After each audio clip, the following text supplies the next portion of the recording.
The ARCA Menards Series season opener in Daytona delivered its share of stars. Frankie Muniz living his dream. Struggles.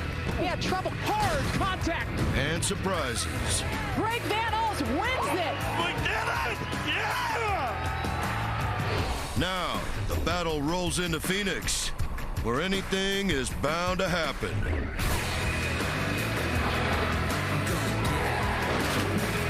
Who will dominate in the desert?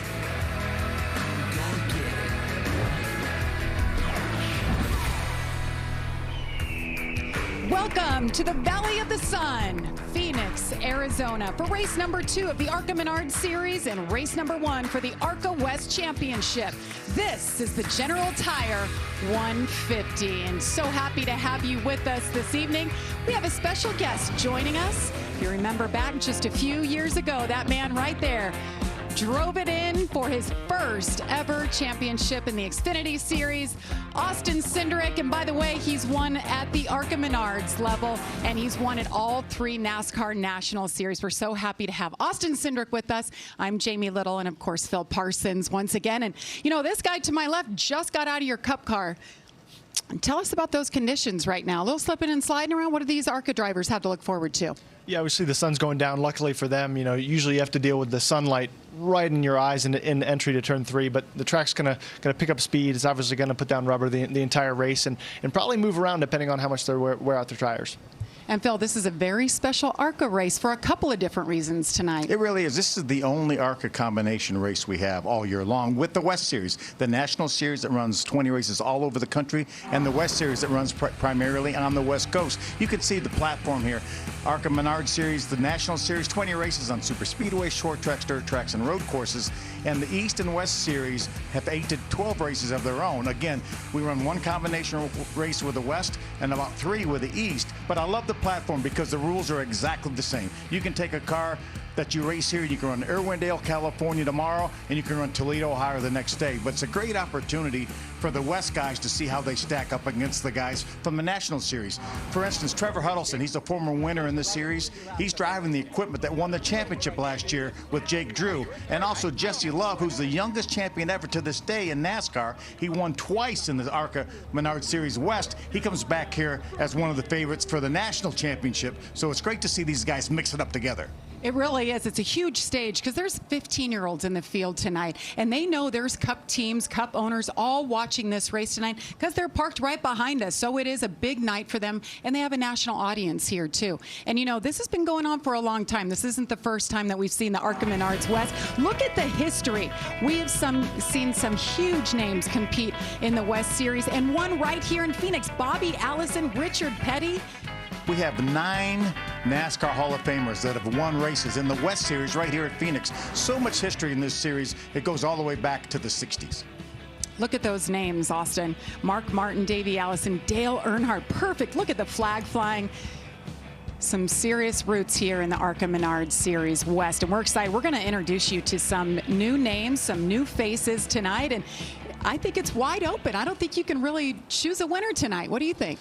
Well, I think the one thing that makes this racetrack more special than what it's been before for these ARCA Menards Series drivers is that if you want to win a Cup Series championship, an Xfinity Series championship, or a Truck Series championship, you have to be good at Phoenix Raceway. And nobody had that opportunity before at a lower level, at a grassroots level. And these guys are getting that option to be able to, you know, rising up through the ranks, already having experience at this racetrack to be able to go and aspire to be champions in higher series. And we'll come back here in November for a standalone West Series race to decide their championship as well. So there's a lot on the line here for these West guys as well as the National Series guys. And it's interesting walking through the garage. There's teams that are based out of Las Vegas. We've got about 6 drivers from the Las Vegas area alone and about 3 or 4 that call Phoenix their home. So it's going to be fun to see what they can do, what they're capable of in that equipment. And by the way, one of the 15-year-olds, Tyler Reif, he's from Las Vegas, fastest in practice. So I'm looking forward to seeing what he can do.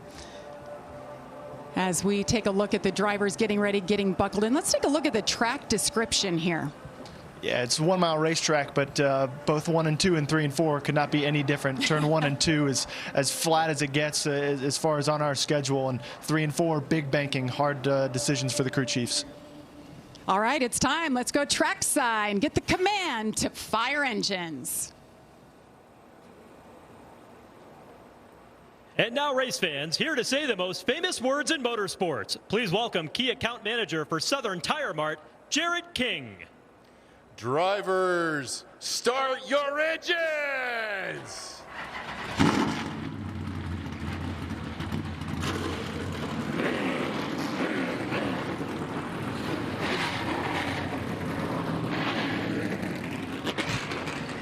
Engines are fired for race number 2 of the ARCA Menards series. We'll drop the green flag here at Phoenix Raceway next. I'm really excited for the General Tire 150 at Phoenix. Phoenix is actually my favorite track. So I've been counting down the days to come back here, and I'm really excited to be racing here again. Phoenix is probably one of my favorite tracks we go to on the schedule. I race there probably the most out of any track on the ARCA schedule this year. So looking to have a good run there. It's pretty close to home for me. Last year we got wrecked 11 laps in it. Oh, Greg Van Alsten, the wall in the 35. So we've learned a lot in 2022 that we're going to apply to 23 and hopefully have a good showing. Phoenix is a great track. It's the first ARCA race I did last year, and I learned a lot of things when I went. So I'm looking forward to being back here and to running again. We've been close here in the past. Ran second here and won 2 championships here. So we've done a lot of work in the sim, leading up to this one, and hopefully it all pays off. I am thrilled for the Phoenix race. I'm a resident of Phoenix, Arizona, so it's my hometown race. I'm going to have tons of friends and family here, and I'm excited for the race. A lot of excited drivers to be here at Phoenix, but did you hear that? Frankie Muniz is from right here in Phoenix, racing at his home track. Talk about excitement. I know he's got a lot of friends and family here. And what a beautiful evening to watch a race, to be here. 75 degrees, very low wind, and of course no humidity. Absolutely beautiful, and there's a lot of cloud cover, so the sun shouldn't be an issue. Well, pole qualifying took place just a couple of hours ago, and in the end, the fastest man took the General Tire Pole Award. It was William Sawalich, making his ARCA Menards Series debut at 16 years old. He is fast. And now let's take a look at the rest of tonight's starting grid, brought to you by General Tire. You'll see him in the pylon, but Jack, what you see there, the 6 car though, with a penalty for stopping after rolling off the grid, he'll drop to the rear. We see most of the in the Cup Series, Truck Series, Xfinity Series, you can stop and index your steering wheel once you roll off. You cannot do that here in the ARCA Menards Series. Jack probably didn't know that, quite honestly, but that's what he did. He stopped on the pace lap, so they will make him go to the back for the start of the race. Yeah, he'll be a fun one to watch coming from the back for sure. Great qualifying effort by Tony Breidinger in row number 5. Let's take a look at the race analysis. See, this race is 150 laps, 150 miles. We're going to have a race break on or around lap number 75. That will be a 5-minute break for these teams to change tires and put fuel in. Only 4 guys or crew members across the wall. As you can see, our 2022 winner was Taylor Gray. Taylor Gray has moved up to the Truck Series, and that's what this series is all about, development drivers and moving up to the National Series in NASCAR. Well, we have a couple pit road reporters. First up, here's Heather DeBow. Hey, Heather, and Josh. Hey, Jamie. Well, one of those drivers looking to move up into the national ranks eventually is the number 16 of Tanner Reif. Now, he is racing full-time this season for Bill McAnally Racing. They are the powerhouse team here in the West Series. This year, they're pursuing their 12th championship in this series. Many drivers have won championships behind that 16 car, including Jesse Love, Todd Gilliland, and Derek Kraus. So those drivers are drivers that Tanner Reif is hoping he can follow in the footsteps of. Tonight's his first night to give us his shot and show us what he can do behind the wheel, but he will have some work to do as he rolls off 20th. Josh Sims? Well, the big question is William Sawalich the next great driver in ARCA in the 18 car? The track record in the 18 is undeniable. The guys that drove it previously, and Ty Gibbs and Sammy Smith, both won championships. And crew chief Matt Ross tells me that William has all the tools to live up to what those guys produce. Now it's a matter of seeing what he does with it. Well, he showed speed winning the pole. He said he's not putting pressure on himself. He's just going to go out there and see what happens as he gets set to make his ARCA Series debut, guys.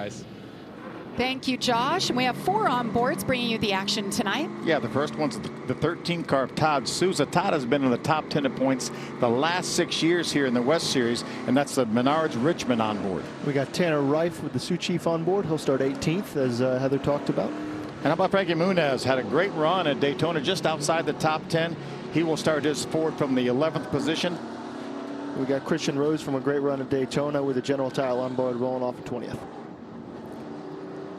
Christian Rose did a great job in Daytona, as you mentioned. I know he's excited to be here, running full time in the ARCA Menards series. All right, the 16-year-old William Sawalich will lead the field here at Phoenix Raceway.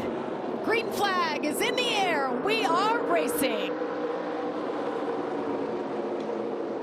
No out of bounds here. They can go all the way down to that inside wall here. How wide is that thing at that dog leg? Got to be over 100 feet wide. You can fit more race cars than you'd like to, and I can tell you that much. It's breathtaking to watch starts, restarts at this racetrack. A really good start by the 18 car, and bottom lane really rolled, bringing the 20 car with him.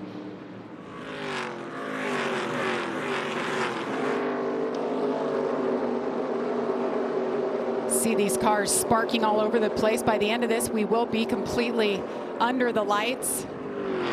William Sawalich was about 0.6 of a second faster than the second place qualifying effort from Jack Woods. So we know he has a good car. He was actually supposed to run the West race here in November, but he got hurt prior to that, wasn't able to. So he prepared to run that race and then actually prepared again this year. So he double prepared for this race. That's exactly right. I asked how much sim time he had. He goes, well, I have to go back to November. I was ready for that. He had a concussion, couldn't make his debut. So he's got about 8 hours on this simulation just for this track alone.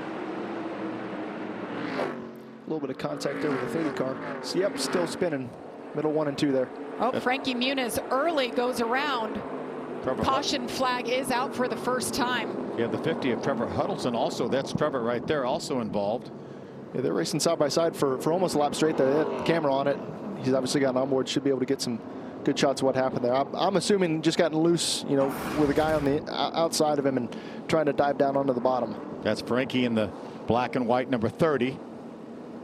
Oh, he lost it really early on the entry of the corner. You can see the front tires actually steer back. Thought he had it and then had to correct out of it and spun into the bottom. Yeah, Trevor did a great job of saving his car. Trevor Huddleston in the 50 is the driver. When you see him. Oh, yeah, that was a great save. Yeah, good call on that. Really nice. Laying down the rubber and everything. And we had about a 45-minute practice this morning, but I'll guarantee you Frankie did not get in that position with a car on his outside, robbing that air off that rear spoiler. No, and that's one of the hardest parts about this racetrack is being able to worry about a guy on your outside. But at the same time, there's an entire cup practice that went on before this, and I guarantee the track conditions are a lot worse since the last time he was on track. Great save early by Trevor Huddleston. How about this? Nice onboard action. We're under caution for the first time from Phoenix.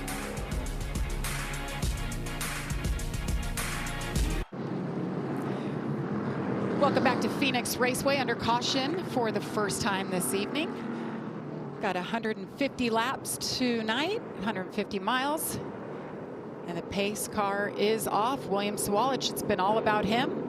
Started on pole. You got Jesse Love on the outside. It's going to be a battle between these two cars tonight, I have a feeling. Side by side as they make their way to the green flag once again. Another great jump by Sawalich. Yeah, the bottom lane's definitely been preferred here at the start of the race.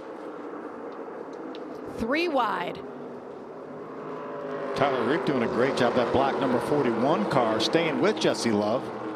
You should have a really good shot here down into 3 and 4. Sawalich checking out. Tyler Reif looking good. Jesse Love to the outside. The 15, that's another new face. Sean Hangarani from Newport Beach, California, running full-time for Venturini Motorsports, the East, the West. Get 23 races under his belt, running 4th right now in the 15. Yeah, Jack Wood, we saw him just for a moment in the 6 car, really making a nice move. Remember, we documented Jack had to go to the back. Greg Van Alst making a nice move. That was nice. 3 wide, gets by both Leland Honeyman Four wide. They Four go. wide. Van Alst says, I'm going to stay up here, let you guys duck to the bottom. Greg Van Alst, of course, last time we saw him 3 weeks ago at Daytona celebrating in victory lane, saying, I'm not supposed to be here. This one is for the short track racers in this country. And I don't think his feet have touched the ground yet, Bill. I don't think so either. Yeah, unfortunately, he just got humbled a bit there. He tried to go for 3 spots in one corner and lost about 5. So it was a good move, but he needed to just get clear, and that's how quickly you lose that track position, though. And it's quite important as you see Jack Wood coming back up from the back here. This time, Greg Van Alst drops down. Landon Lewis making a nice move. That 17 car there, the blue and white car. Oh, little contact. Tripped up. Bradley Erickson, the 88, gets into the 55 of Tony Breidinger. Tony was able to save it there, which was, it's a pretty tough spot to get left rear. Oh, here we go. The 41, Tyler Reif, is running in the top 3. He taps the outside wall. We're under caution for the 2nd time. Yeah, that would have been a battle for second there. Curious to see how those guys overlapped going into the corner. He was side by side with the 15 of Hangarani. A little bit of damage to the right rear corner of Tyler's car. This driver's out of Henderson, Nevada. That's just right outside of Las Vegas. You see it here. Yeah, just probably tried to send it a bit too hard there in the 15 car. He had the position, but I feel like he's still a bit of an unpreferred lane coming from that far back, that far low into turn 3. Yeah, the 41 was probably still going to beat him off the corner, and yeah, just getting loose going into the corner. Didn't seem like there's too much damage on the 41, but obviously a lot of track position lost. Yeah, I think that that damage to the right rear corner, I don't know that would help him. Yep, no, I lied. Yeah. That's more damage. We'll try to bring it down and take a look at it. Well, now that we're under caution for the 2nd time, it's a perfect opportunity for this. At 9 a.m. tomorrow, head over to the ARCA Menards Series Twitter and Facebook pages at ARCA_racing to vote on what moment you think was tonight's sweep move of the race presented by Reese's. And guys, we're 12 laps in, and we've had a couple of good saves. We've had some damage in the wall. I think we're going to have a few opportunities tonight to vote on. Oh, yeah, a long way to go. But my early favorite is Trevor Huddleston with that big save early for our first caution. That was impressive. Josh? Yeah, just an update on the 30 of Frankie Muniz. We saw him bring out the first caution with that spin, and afterwards on the radio, he just apologized to the team and just said simply, sometimes I just don't know where I am on the track. I don't know where others are. Looking for a little help here from his spotter to give him a little more guidance. And remember, this is only his 6th time, he told me, on an oval. This is the first time, he said, during practice he's had to brake in an ARCA car. So it's still a learning process. He says even though this is his home track, he hasn't raced here before, so there's a lot of learning going on in the 30. I think what's important there, it's some great perspective as he's trying to learn and figure this out. Spatial awareness is so important, and the fact that he had a car right on his outside, wasn't in a very good aero spot, was trying to avoid hitting him, pulled down onto the white line, onto the flat, which is only going to free up the car.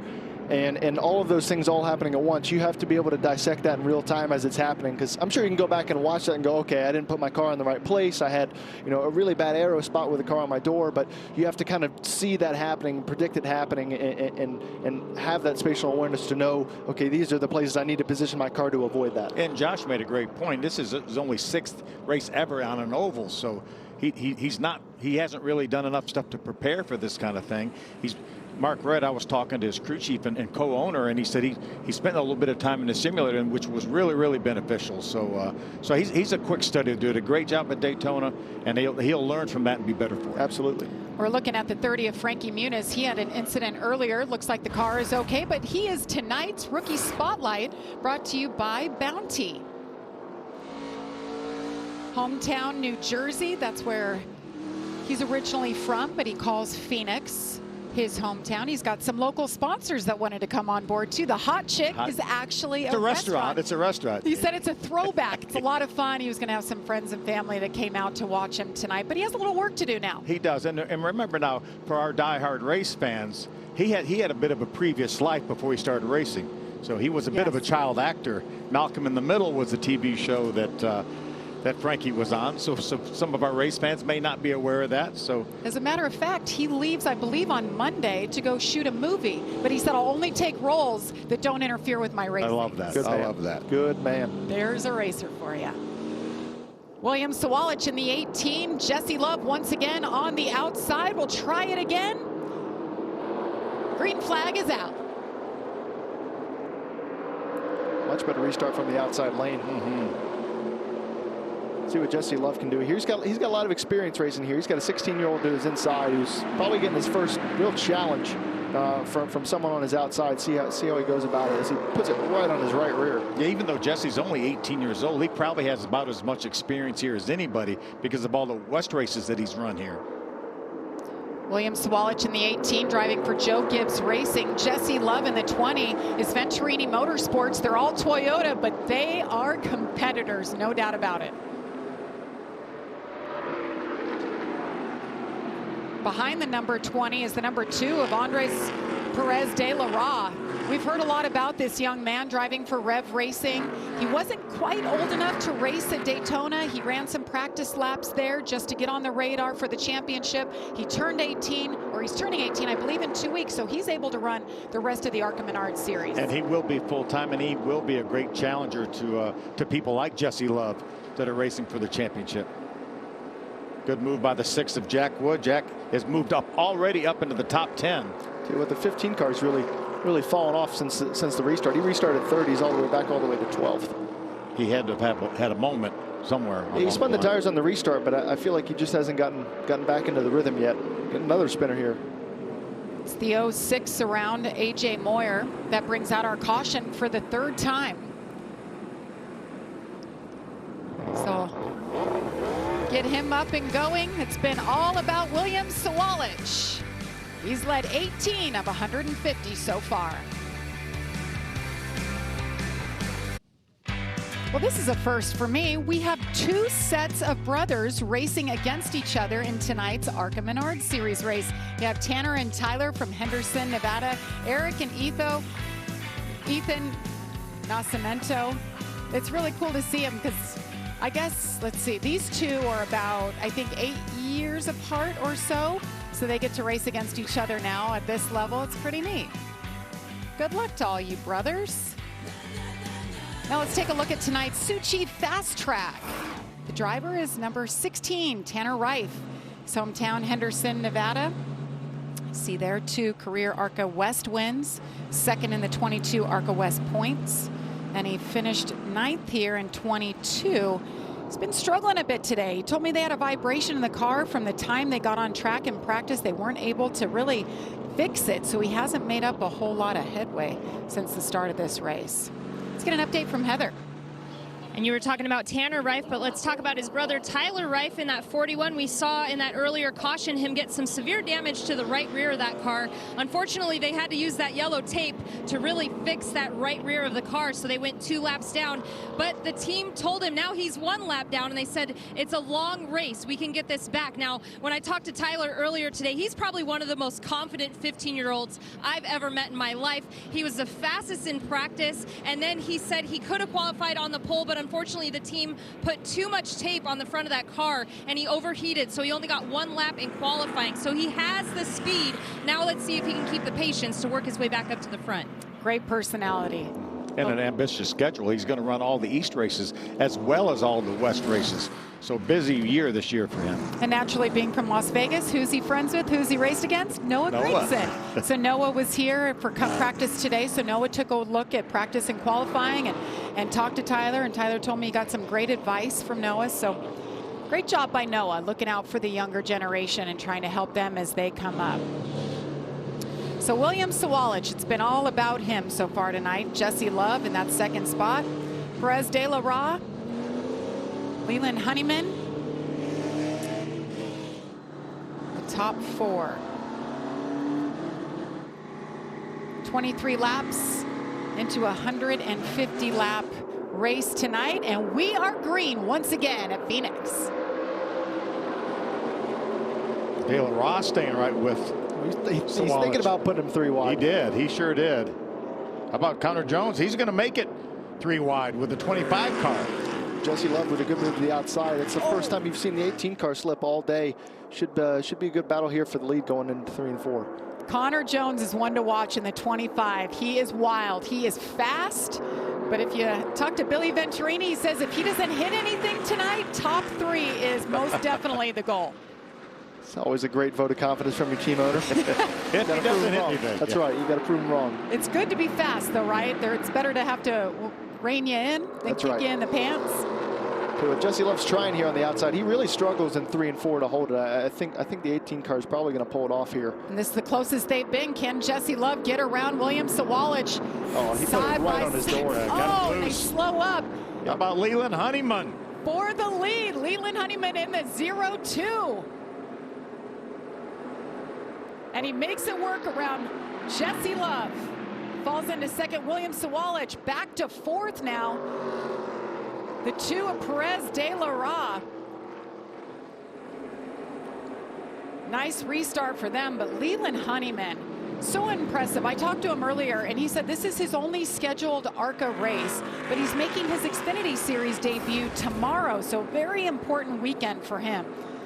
So unfortunately for William can't do anything about this because I think Jesse Love knows that he's going to struggle on the top, so he put it right on his door going into the corner, and obviously they both lost out from that. Definitely William Sawalich more than Jesse Love. Josh? Yeah, you're talking about the 0-2 of Honeyman, and just an update on him. Before that last restart, he was complaining that off the corners when he gets back on the gas, the back end want to slide out on him. But right now, it seems like he's been able to fix that or figure it out there, so he's been able to take the lead here.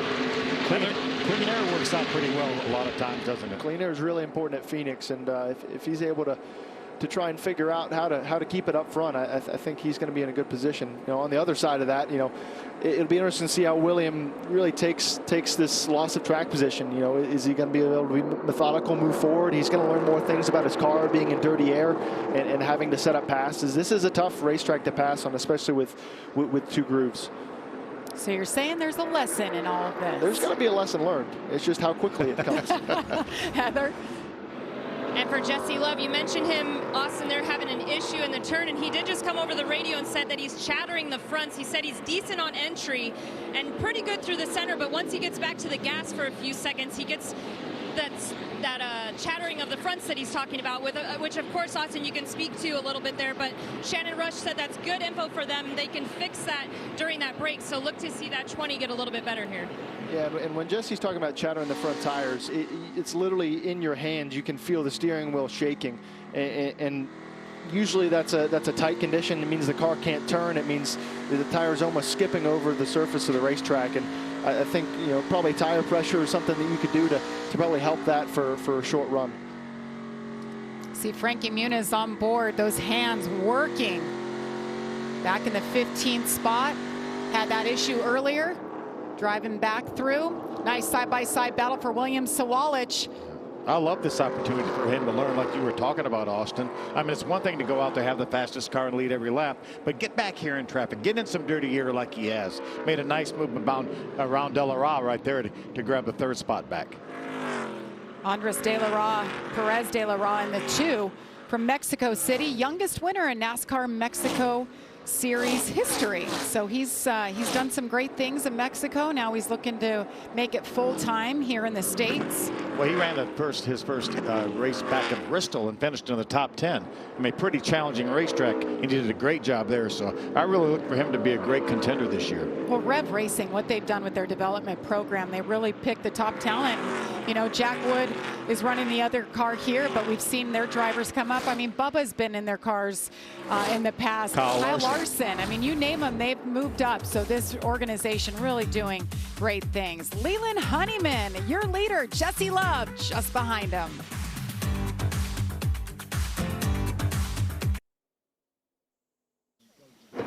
ARCA Racing on FS1 is brought to you by Menards. Save big money at Menards.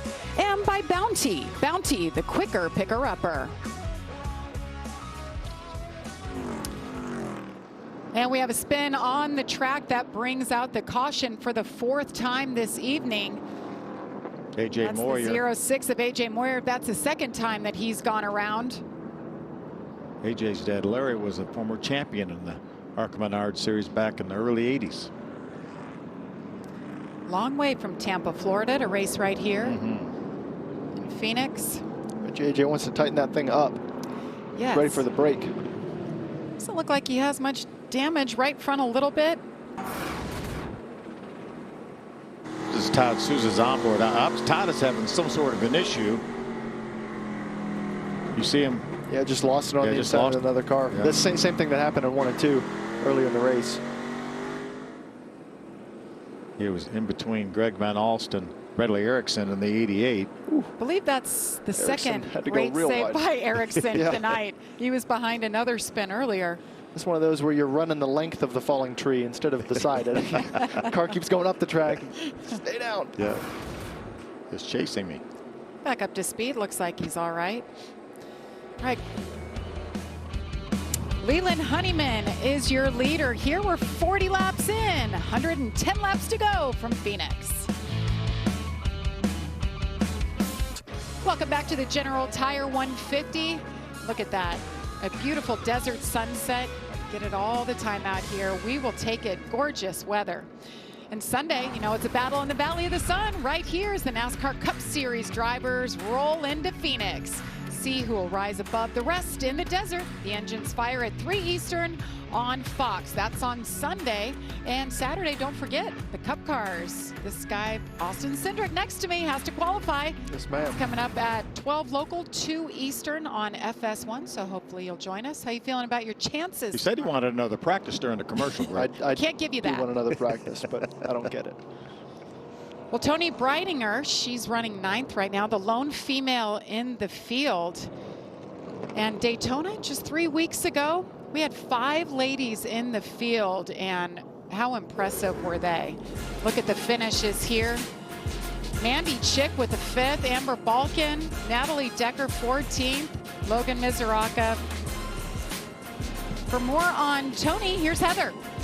And as you mentioned, Jamie, right now she's running in that 9th position, which she started this race 9th, but she told her team right now her main issue is just tight off of turn 4. So they told her it'll help her turn off the wall if she adds a little bit of brake into that 55. But she's been working on the communication here with her race team. This is a new team for her this season, even though she was with Venturini Motorsports last year. She has a new crew chief on the box of Caden Lapsevich, and then her spotter is Eric Holmes. Now, both of those guys are racers. Caden was a 2016 NASCAR's Pinty's Series champion, and also Eric Holmes was a 3-time ARCA West champion. So both of those guys are really working with her on feedback, and she said the best part about having them up on the box and in the spotter stand is that they are drivers as well, so they really understand the feedback that she is giving. So they were really instructing her right now on how she could help on that 55. Josh? Yeah, let's get an update on the 02 of Leland Honeyman. He may be leading the pack right now, but he's feeling a little uncomfortable, especially in turns 3 and 4. He said he's struggling and may need a little more drive off to be able to hold on to that lead. In terms of Jack Wood in the 6th, we know he had that penalty off the start of the race. So right now he said he's chattering those front tires and he's loose off. He's still been able to make his way back up to 5th place right now. Thank you, Josh and Heather. Yeah, Jack Wood, great job from the back to the front, but he had a nice car. Fast, obviously qualified 2nd, but had that penalty, had to drop back. You go back to the 55 of Toni Breidinger. She's just running a part-time schedule in the ARCA Menards series for Venturini Motorsports. She's actually going to run full-time in the Toyota GR Cup, so she's going for the championship there this year.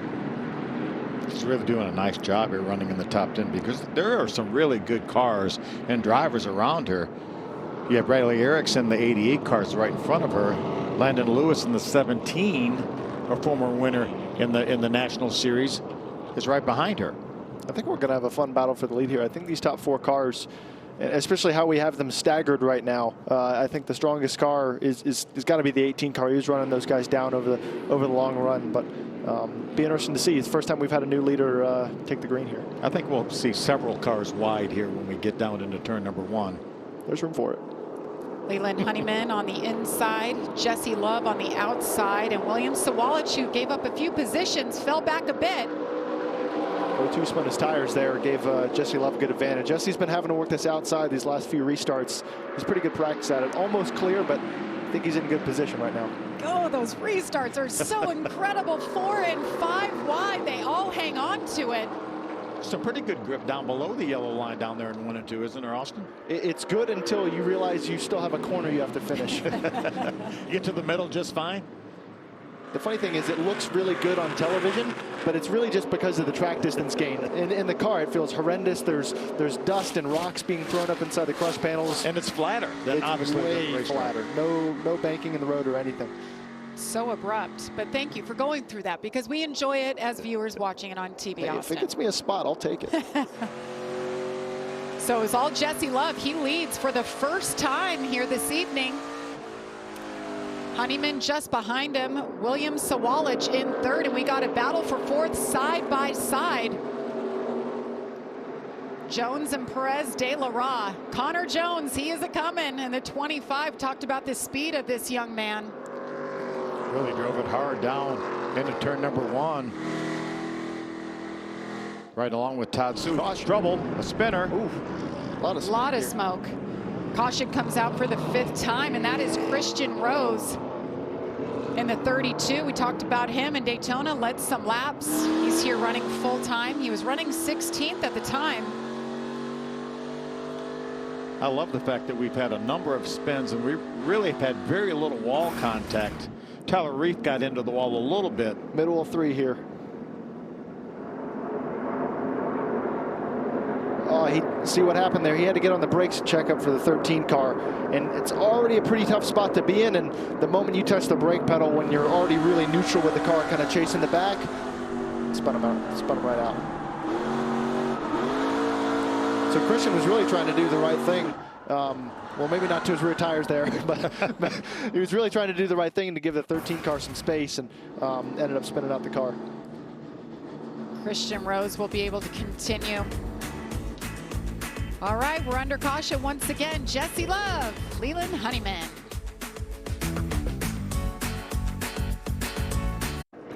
Welcome back to the General Tire 150. We're glad to have you joining us here on FS2. I'm Jamie Little, joined by Austin Cindric, Josh Sims. We have Heather DeBow and Josh Sims on pit road. Well, it's been pretty eventful so far. 5 cautions. That's a lot of spinning, but not a whole lot of damage, which is a good thing. About a little over 20 laps till we get the halftime break. Be an opportunity for all these crew chiefs to work on these cars, put some tires on them. Tighten up belts there. Know the feeling. Todd Souza was able to get his lap back on this most recent caution. Leland Honeyman, the leader once again. Jesse Love to the outside in the 20. Great restart for Jesse Love. I think Jesse Love actually chose the outside as the leader on that restart, which is interesting because at the beginning of the race, really struggled. Whoa! These guys are going to wreck before I get my thought out of my mouth. Now, at the beginning of the race, we saw the inside lane have a huge advantage, and now you see that the bottom lane's really struggling to put the power down. Jesse Love chose the outside for a reason, just for that restart right there, looking good. Great battle for second here between Honeyman and Jones. How far does he keep him down there? Yeah, doesn't give Honeyman any room to make the corner. His left sides were below the yellow line. There was really no place for Honeyman to go other than all 4 tires below the yellow line. And he hung in there pretty well. Going to give Sawalich an opportunity, though. Lost a little bit of momentum being down there on the flat. Ooh! Around contact there, William Sawalich. Can he save it? Oh. Tries to save it. At least he missed the inside wall. Just hold the brakes. Yep. No damage there, but that's definitely going to be a lesson learned for William. Just trying to come from that far back. We've already seen it once tonight. Trying to come from that far back with a car on your outside and then dive bomb into the corner. Yeah, you're as hard as you can be on the brakes. Pretty poor aero position. It's a weird part of the racetrack too because it dips down the hill and then compresses, and right here you just don't have the grip, and then you get into the side of the O2 car there. Sawalich was running 4th there. But like you said, no damage goes around. Certainly not out of this. Josh? Yeah, and after that spin just there, Sawalich came over the radio and said, I didn't think that was my fault. And the team just reassured him a little bit, said, don't worry, it's a long race. We'll get it back. Plenty of time. Mark McFarland on the box as well. Down there with that good feedback. He knows this young driver, worked with them a lot in the off season. They were supposed to run together last November, as we talked about, so they're getting their first shot out here. We talked about how when he lost the lead initially, how that was going to be really good experience for him. Well, now this is going to be great experience because he's going to be all the way to the back of the pack and have the entire field to drive through. Talked about how many different spins we've had. We're under caution for the 6th time. Remember, tomorrow at 9 a.m. Eastern, head over to the ARCA Menards Series Twitter and Facebook pages at ARCA_racing and vote on what moment you think was tonight's sweet move of the race. That's presented by Reese's. That's always fun. Yeah, we want passes, though. We don't want spins. We've had a lot of saves. Yes, I have a feeling we'll have some passes. Yeah. Josh? Well, it's been a work of progress for the 35 of Greg Van Alst, who began the season with that win at Daytona. Well, going into this race, he said, these are the type of tracks that I've struggled with. I know on those super speedways, we have something. Well, today he was on the splitter a lot during practice. They worked on that, and now he said he's been chattering the tires really bad regardless. He started 14th, worked his way up to 7th. He said he hopes that that car can come alive in the second half of the race. He's playing the long game, guys. I like the way that car looks. It's just, it pops under the lights. Certain paint schemes just look so good in that beautiful blue race car. Let's go back to Daytona, as Josh mentioned. Take a look at how it was done. A lot of beating and banging, a lot of nice saves. Huge pack race the entire time. No one ever got strung out, and Greg was at the front of it the entire time and put on a great move to win the race. He really did. On the outside, the 35. And this is how it's supposed to be. This is what it's supposed to mean to be able to win at this level and to win at a place like Daytona. I don't know that I've seen anybody as happy as that guy was in a while. The interview after the end of that race was something really special. And I think he wants you to visit that website on his hood, though, because he has a lot less logos on his car this weekend than he did at Daytona. Talk about, I think they said 20 or 30 sponsors when he raced at Daytona. And I think he said sponsorteam35.com. You know, it obviously takes a lot for a guy like him to go to the racetrack, and I'm sure that he'd appreciate you checking that out. That's something he created, I believe, during the test in Daytona. Just threw it out there, and it worked. They got a lot of sponsors to come on board. Talk about lightning in a bottle. He goes out and wins the race. So, you know, the sponsor's like, oh, this is easy. Let's sponsor a car. You win Daytona. Return on investment. Yeah, and similar Right. here, too. He said the same thing here, a little bit smaller scale, but he was able to generate a little bit of money here to pay some expenses. Yeah, I mean, here's a guy who builds the race cars in his own race shop, all of his buddies. Well, they're all volunteers and buddies, and what they're able to do now running full time, it's pretty impressive, this effort. And you get a win like that, man, that'll help you out for months to come. Speaking of wins, tomorrow night, the USA's biggest stars will lay it all on the line as they take on Great Britain at the World Baseball Classic. That's tomorrow, 9 Eastern on Fox and the Fox Sports app. Didn't even know England had a baseball team. There you go. Learn something. Guess I got to tune into Fox. And you know, it is spring training. You know, we've got guys at the hotel. They're all playing. Look at Reds fans. I wonder if he knows that England's playing baseball. I bet he does. He works for our team, so he knows what's up. I was at the Cincinnati Reds spring training facility this morning. Is that out here? In Goodyear. Okay. Yeah. Goodyear, Arizona. Learned something else new. Yeah. That was JC. Hard worker out there. So many members of our team to make this happen. Tonight we've got a triple header this weekend. Xfinity Series race tomorrow. Cup Series action on Sunday. Good weather this weekend. Oh my gosh. Beautiful here. Yeah. A little bit different than what you guys have had the last couple of weeks, huh? Yeah, West Coast swing is supposed to be warm, right, Austin? It's finally turned back. It's the most green I've seen around here, too. Yes. It's been really nice. We had snow 2 weeks ago in Fontana. Last week in Vegas, of course, we had the wind, and it was cold. It was in the 40s, but it's just right. Going to be a high of 80 here in Phoenix. So if you're in the area, come on out, watch some racing action in person. I was talking to some of the spotters. They said that last week in Las Vegas was the worst time ever spotting. So cold and windy up on top of the grandstands. Feel for those guys. Jesse Love restarting on the inside this time. Connor Jones on the outside. Yeah. Interesting decision picking the bottom that time. He was obviously confident in the launch. Seems like he's able to control the restart zone no matter what lane he's in. And he had a teammate, the 25 of Connor Jones, beside him as well. How about Jack Wood? What a great run, Jack, battling for that second spot, that white number 6 car.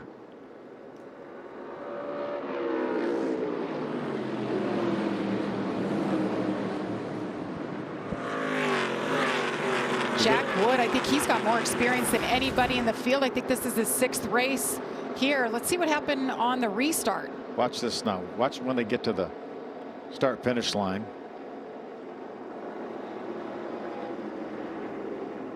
See the 02 and the 2 dip below the yellow line before they got to the start-finish line. They will actually have a pass-through penalty for that. You have to stay on the racetrack and stay in line, whether you're on the inside line or the outside line, till you get to the start-finish line. They didn't do that, so they're going to have to pay the price. It's tough lesson. Yeah, you even see it happen in some of the National Series races. It's one of those things, you're tucked up so close to the guy in front of you, you don't really know where the line is without your spotter telling you. So that's a tough penalty, but something they'll have enough time to work back from. Look, Bradley Erickson in the 88 up there. He's got that kind of throwback paint scheme. 16 years old from right here in Phoenix. There's William Sawalich, the 18 car, getting by Tanner Reif. He's almost already back up inside the top 10. Speaking of who's inside the top 10, our first caution, I believe, is inside the top 10 now. Frankie Muniz. V9. Just need to learn a little bit here. Yeah. Nice comeback for him. Riding along behind Greg Van Alst. That's Greg in the 35 blue car right there. Frankie finished 11th in his first ARCA Menards Series race. Reminder, he is running full-time this year. This has been a lifelong dream of his. He talked about the ARCA Series years ago. Like, this was his goal to get here. And it took him a long time. You know, he's a father of a young child, and his wife, they all had to sign on and be part of this. And it is his master plan to run full-time and go for a championship. I'll tell you what, watching right in front of Frankie is Greg Van Alst working that outside lane.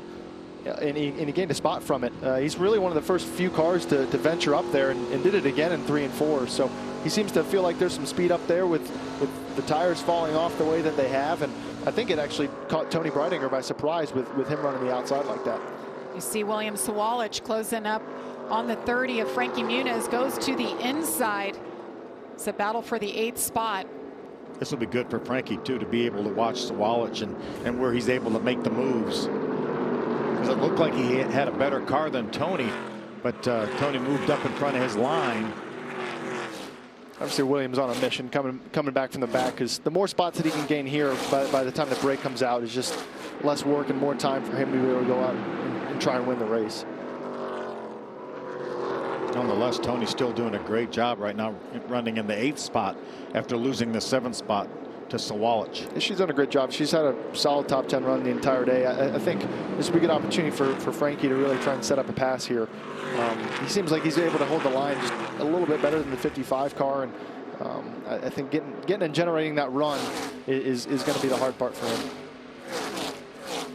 You know, you walk through this garage and you see all these youngsters, you know, 15 to 25. Most of the field is made up of those ages, and you realize the commitment by the families. And I look at William Sawalich in the 18. He's from Minnesota. His family literally packed up, sold their house, and moved to Charlotte, bought a house just so their son can realize his dream. 16 years old, that's how much they think of him and what his future looks like. So hats off to all the families out there. These drivers can't do it without the support of them. Yeah, there were so many, I met so many mothers and fathers of these young drivers down in the garage area today. It is a family sport. Without a doubt. No doubt about it. Well, the tough thing about being 16, and I can remember this, it doesn't feel like that long ago. I mean, my mom had to come with me everywhere. You can't rent a car at 16 years old to go to these races. Well, you were and racing racetracks. in Europe too, right? Yeah, I would race all over the world, and having your parents around, having your mom around to be able to at least even get you into the door to some of these places is pretty important. So moms, family members, dads, whatever it takes, it's pretty difficult at that level to be traveling around the country full time. And I'm sure he's got school. He's got to do that at some time too. And the psychologist that the parents have to be, right? I mean, 16 years old, did you just see the shoes he has to fill in that 18 car? A lot of wins over the last few years in that 18 car. Josh.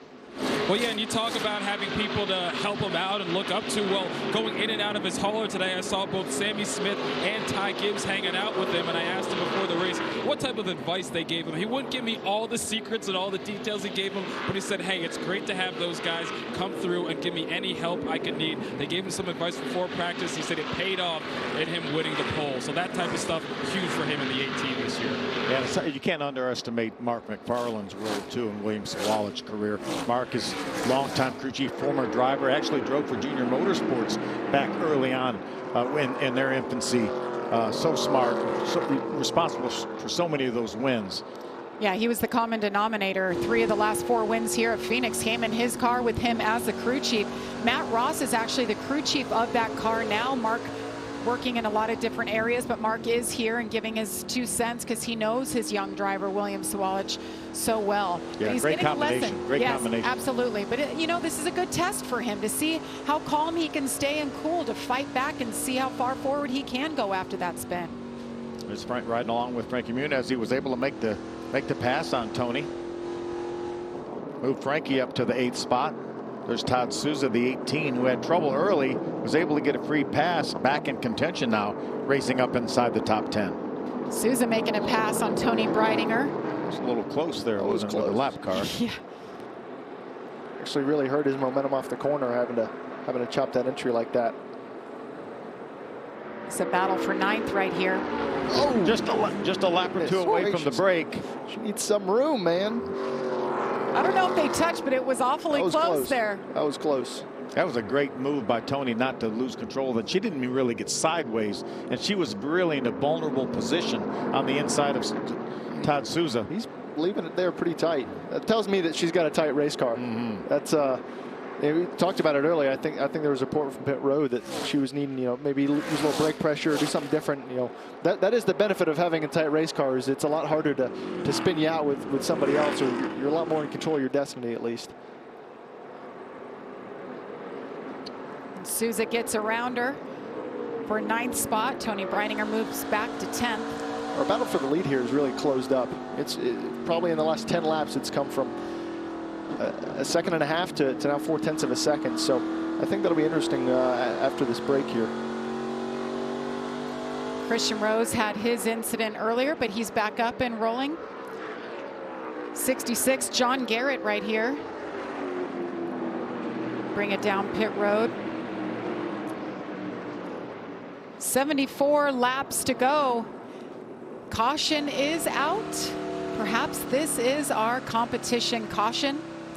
Yeah, Jack Wood had closed up right on the back bumper of Jesse Love. We had a great battle for the lead right before the caution came out. So we'll step aside. When we come back, we will have some non-competitive pit stops. Stay with us. Sunday on Fox. We are ready to duel in the desert. I'm gonna light it up. The NASCAR Cup Series fires into Phoenix. On this track, talent is forged and superstars are made. It's here in the Valley of the Sun Now this is picking up. that the best of the best look to rise again. NASCAR Cup Series, Phoenix, Sunday at 3 Eastern on Fox. Welcome back to the General Tire 150 from Phoenix. Pit stops about to happen. Non-competitive stops, they're coming your way, Heather. And for Jesse Love, our leader right now, saying that he's just lacking a little bit of drive off, and he said he can't quite arc it in like he wants to. He's a little bit too free in the corner. So Shannon Rush and team are going to go to work on that number 20 to get him just a little bit better. Josh? Well, an update on the 6 of Jack Wood. Remember, he had that penalty at the start of the race. Obviously been able to work his way back into the top 10. Right now, he's been complaining about being too loose with that car, so they're going to try and make an air pressure adjustment, but no other real major changes to help him out, Heather. And for Bradley Erickson, he's going to come in the 4th position, and that 16-year-old has been happy with that race car so far. They are going to fix some right front damage on that 88 right there, as we just saw him almost pass his pit box. But other than that damage, he's been happy with that car and just learning out there for that young sophomore.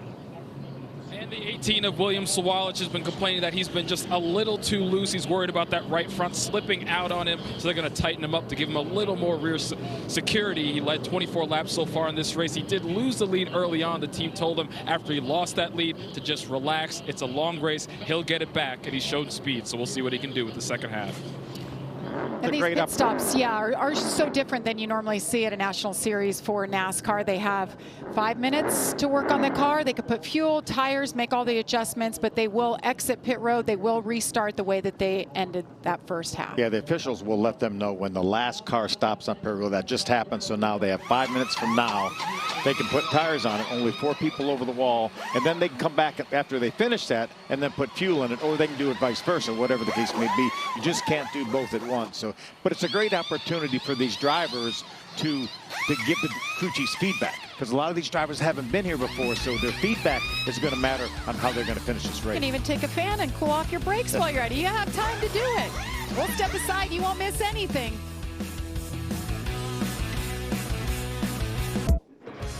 Welcome back to Phoenix Raceway as pit stops continue, and Tony Breidinger, I believe she picked up 4 tires, fuel, and a passenger.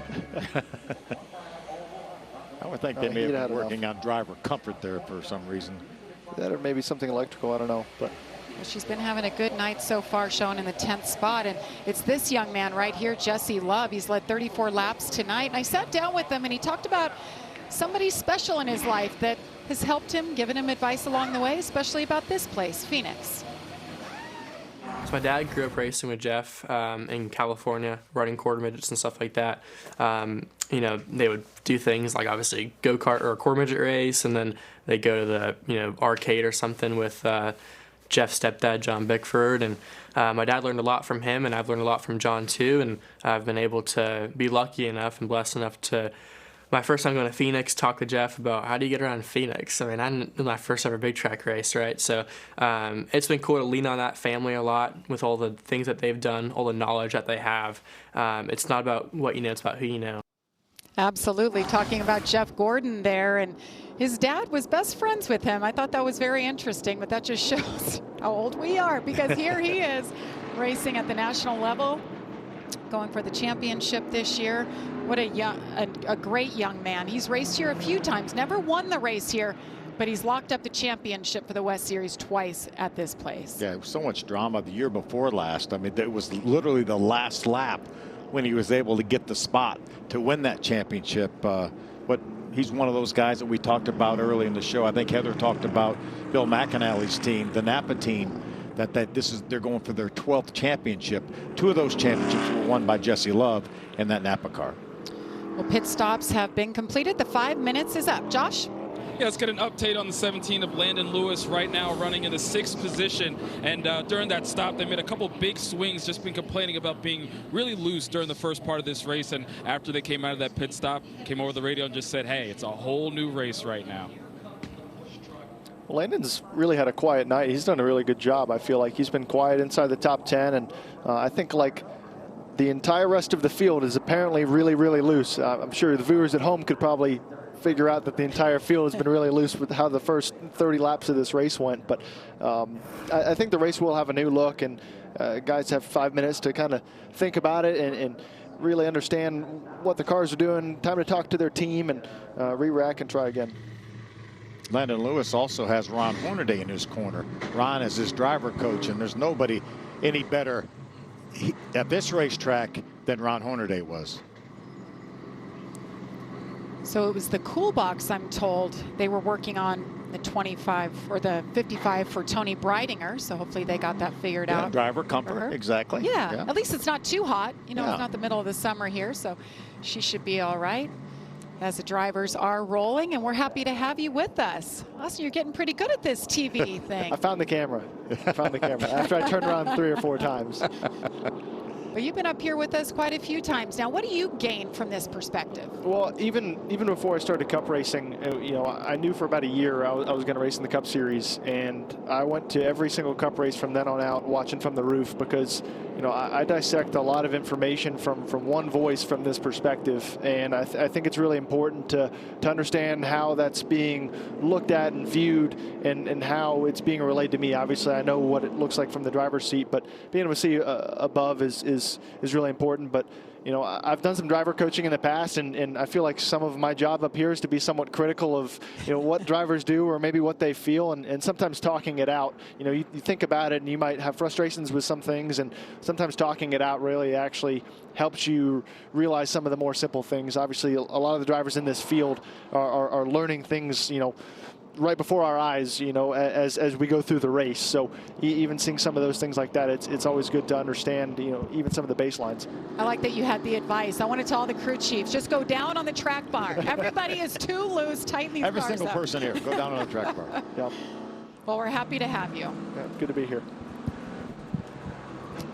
All right, the pit stop is out of the way. 70 laps to go here in race number 2 for the ARCA Menards Series and race number 1 for the ARCA Menards Series West. Now, who made the right adjustments? We talked about some big swings for people like Landon Lewis. Is that going to be enough to go up here and race with Jesse Love and race with Jack Wood? No, we mentioned Landon Lewis. He has kind of a famous driver coach that's actually here. Yeah, Ron Hornaday. Yeah, I've talked to Ron down in the garage area earlier.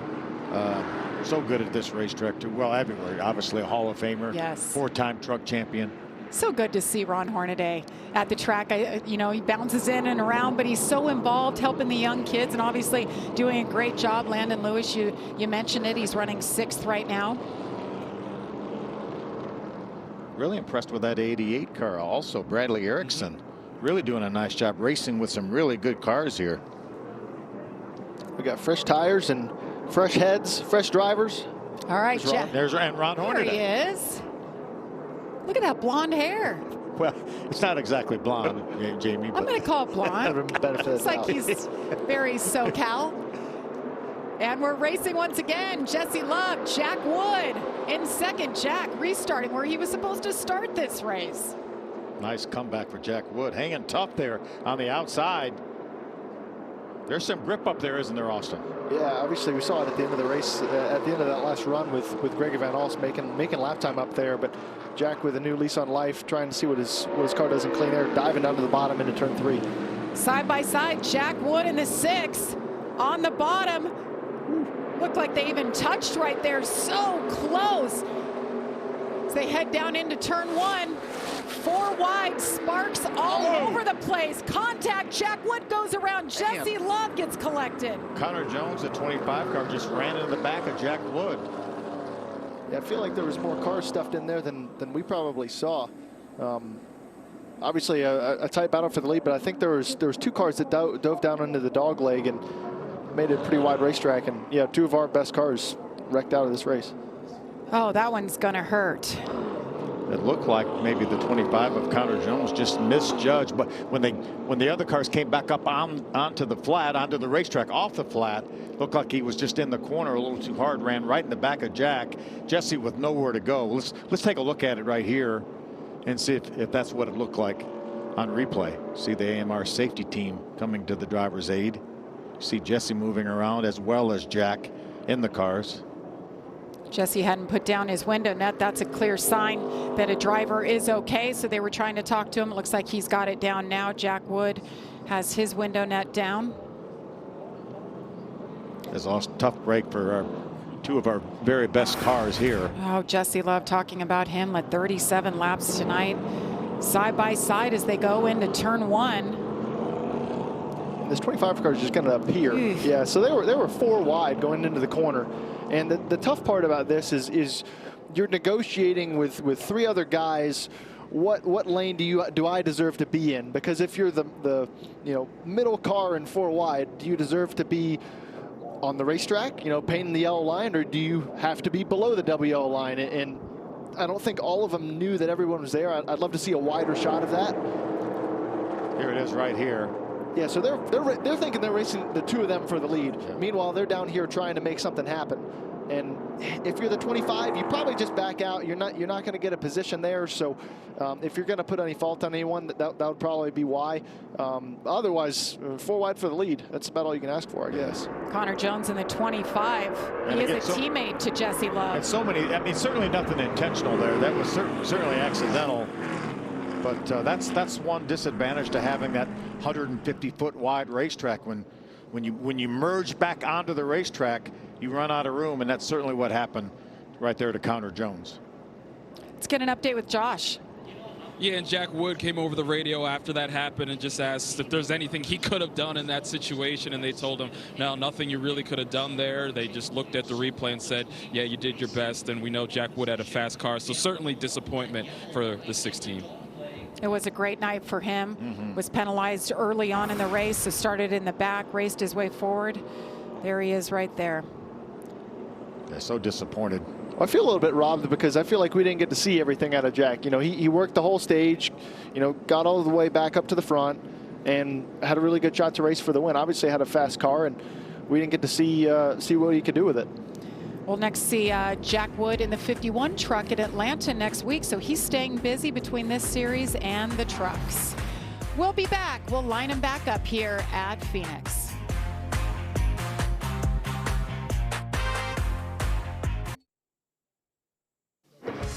ARCA Racing on FS1 is brought to you by General Tire. General Tire delivers the freedom to explore. And by Reese's Peanut Butter Cups. Reese's, not sorry. And we welcome you back to Phoenix Raceway. This is the reason we are under caution now for the 8th time. Take a look back at what happened at the front of the pack. See side by side for the lead as they pass the start-finish line. Connor Jones and William Sawalich go down below the yellow line, and then as they get back up on the racetrack, the 25 runs out of room, runs into the back of Jack Wood. Nowhere for Jesse Love to go as well. Yeah, clearly unfortunate for Jesse Love and Jack Wood. If I'm Jack Wood looking at this, being critical, you know, and frustrated that I lost a chance to win, you go down to the dog leg and don't let those guys get the track distance gain on you. But I'm not sure I wasn't even standing here expecting them to be 4 wide, and obviously the 25 really pushed the issue when he should have been squeezed out. And the 88, Bradley Erickson, I'm going to give him the Reese's Sweet move of the race. He's had like 3 saves or near misses. That was a big one right there. Nice job. There he is right there. All right, I hear, Josh, you caught up with a special guest? Yeah, I did, down here with Ron Horn today, and we've been looking at Landon Lewis all night. And first of all, can you talk about your relationship with him and then what you've seen from him tonight? Well, he's been a go-kart racer since he was a little kid, and his dad, when he turned 12, came to me and asked him what do he do next. I said, well, I got a dirt car, let's put him in that. So Billy worked in Canada, everybody worked with him, and he's one hell of a driver in a dirt car. So just started progressing with Joe Ryan race cars and everything. I'm very fortunate with Bruce Cook, Rowdy, MMI, Brett Source came aboard on the hood, Kevin Patterson. I mean, it just takes a whole package. And I told Landon, he ran here last year, and I said, you know, I was 27 years old when I got to race this race, and you're 16. You know, with Bruce Cook to Daytona, he's 16 years old, I was 38. So it's a great story. These kids got so much talent nowadays. Every one of them. I mean, it's unbelievable to watch this. And they say, hey, you want to get back in the car? I said, why? These kids are better than I ever was. So it's pretty cool to watch these kids. And Jamie, he said the hair is blonde. It's always been blonde, not white. See, I told you. He's got that style going on, the Bakersfield feel, you know, the SoCal thing. Looking good. It's good to hear from him in that perspective. I mean, he's so right. The kids start so young. I was reading about these kids. I mean, 2 and 4 years old. They started in quads, and then they race go-karts. And I mean, the sky is the limit. If you're at home and you want to get your kid into racing, or they're begging you to get into racing, there is something for everyone to race. To get to this level, be 16 years old and be able to race here at Phoenix. A couple of years ago, Landon Lewis jumped in an ARCA car at one of the mile dirt tracks, and I think he led every single lap and won that race. So he's a winner here in the National Series. Yeah, I mean, you run the ARCA Menards series. You're running on dirt. You're running road courses, short tracks, intermediate. You're running at Pocono. You're running Daytona. This is a great place to be if you want to get primed to move up the ladder, like Austin Cindric has done in the Cup Series. What I love about that is that Ron Hornaday does not have to be here. NASCAR Hall of Famer does not have to be here standing on a Friday night out on pit road watching the ARCA Menards Series race. But he's here because he loves the sport. He obviously loves what Landon's doing and their family. And yeah, it's cool to hear from his perspective and why he finds it important. Saw Connor Jones on pit road fixing that damage when they went 4 wide into turn 1, ran into the back of Jack Wood, and that sent him into Jesse Love, 2 cars that are out of the field.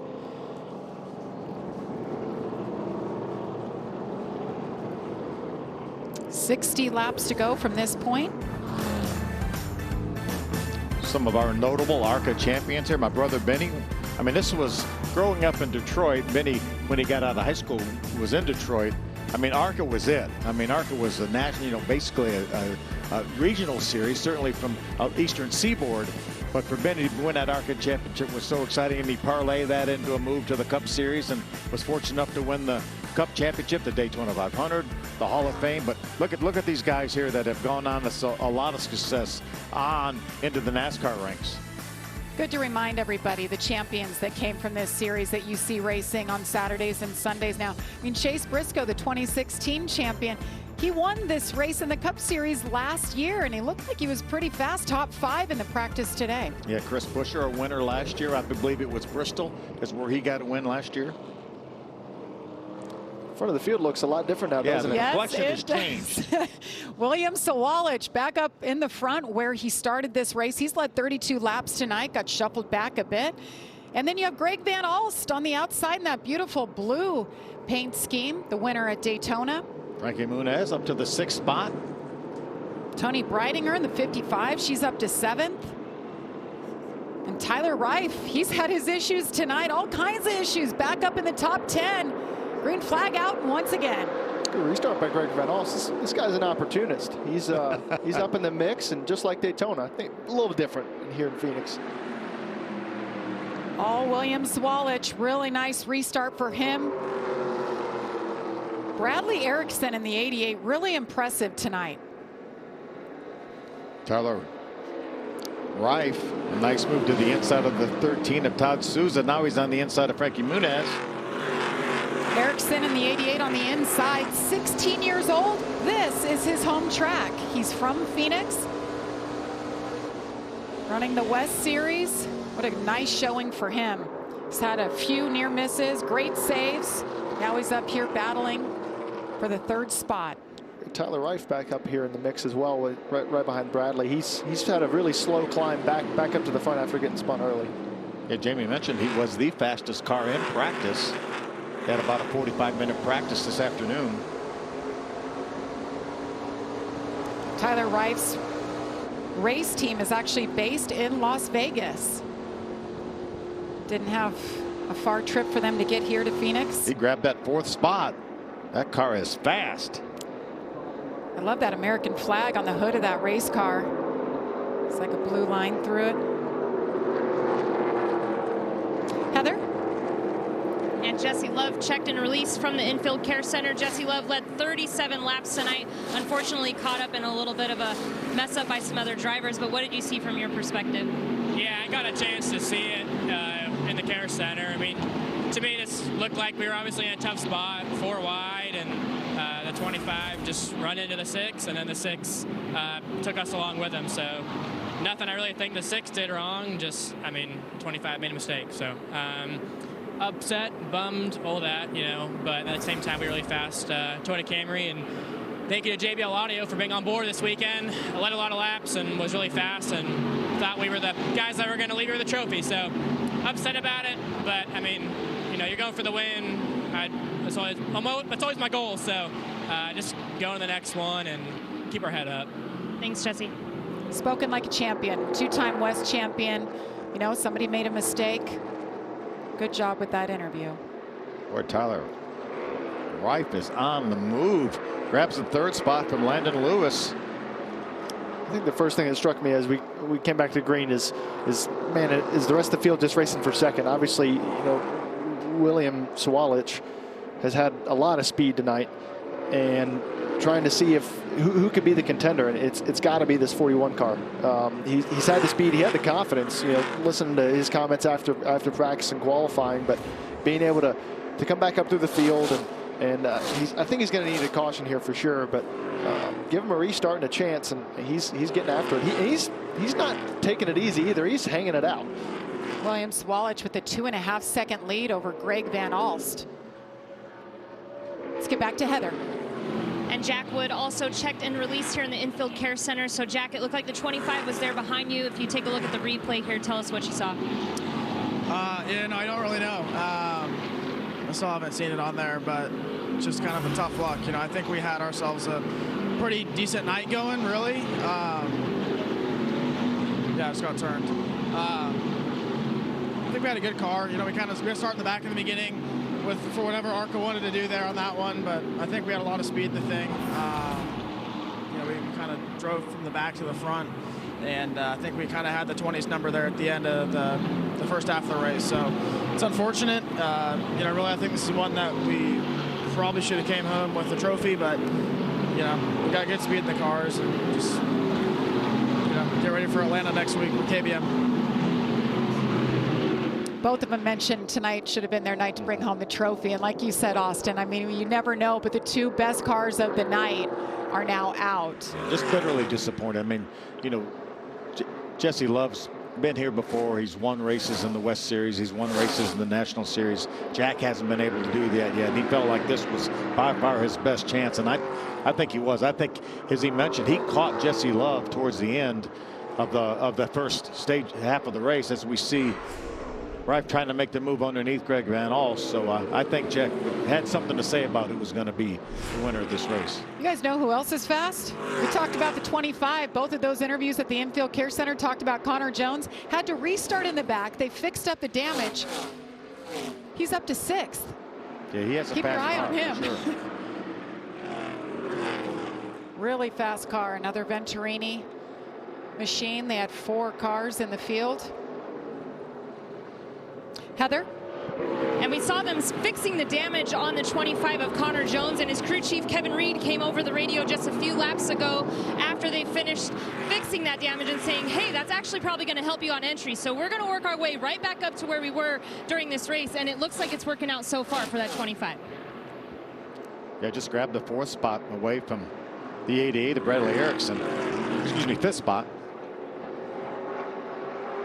He's also made a good charge up from the back of the field after being a lap down. Andres Perez de la Ra all the way up to top 10 in the 2 car after getting that penalty late in stage 1 or the first half of this race. Got his lap back and he's moving. There's Rife Greg going Van by Alst, for the 2nd spot. Tyler Rife into 2nd. This car was damaged earlier. I thought he might have to park it with that damage. They were able to work on it, fixed him up, all the way up to 2nd spot. So now we'll get the opportunity to see what he can do in clean air. See how his lap times compare with Sawalich's. That last lap, he was about almost 2.5 tenths faster than Sawalich was. Now Sawalich could be in some traffic as well, but I think if you're running Sawalich, you're getting coached and instructed to maybe save your tire, because they got to run these tires all the way to the end of the race after 45 laps. So that'd be the best thing that you could do in the lead, and depending on what the lap times are, if you're Tyler Rife, you might want to conserve some tire, because if you can't run them down with speed, you got to be able to save some tire for a restart. Tyler Rife, 15 years old, and I know question I always get, you guys get, is how in the world are they racing on a track like this when you're not even old enough to have a driver's license? Well, obviously it's what you race, it's where you race, it's at the ARCA discretion. They have to do a test in front of you, make sure that you can get up to speed, you can run with others, and that you can be here, but not anybody would get the pass. I'm assuming that's Mom. That is Mom. I saw her down in the garage area this morning. That would so be me. She's just doing circles. Tyler's done a great job getting back up to the field here. I think they told William Sawalich that he was coming, so William just ran a fast lap here a minute ago. Talked about the issue earlier with the 41. Yeah, just got spun out, and it's taken him up to this point in the race to get all the way back up. I mean, yeah, pretty reasonable contact to the right rear there. Moved the spoiler and everything, and team obviously did a good job fixing it up. But yeah, as Phil alluded to, I think the 18 car got the message that 41 was coming, and they're running really similar lap times now. This car that the 41's running, it's a former DGR car, so they really expected him to run better than they have in the past. David Gilliland Racing, of course, great equipment, so it's really cool. They could buy these older generation Cup cars and see what they can do here. Well, William Sawalich, Tyler Rife, Greg Van Alst, your top 3, 41 laps to go here at Phoenix.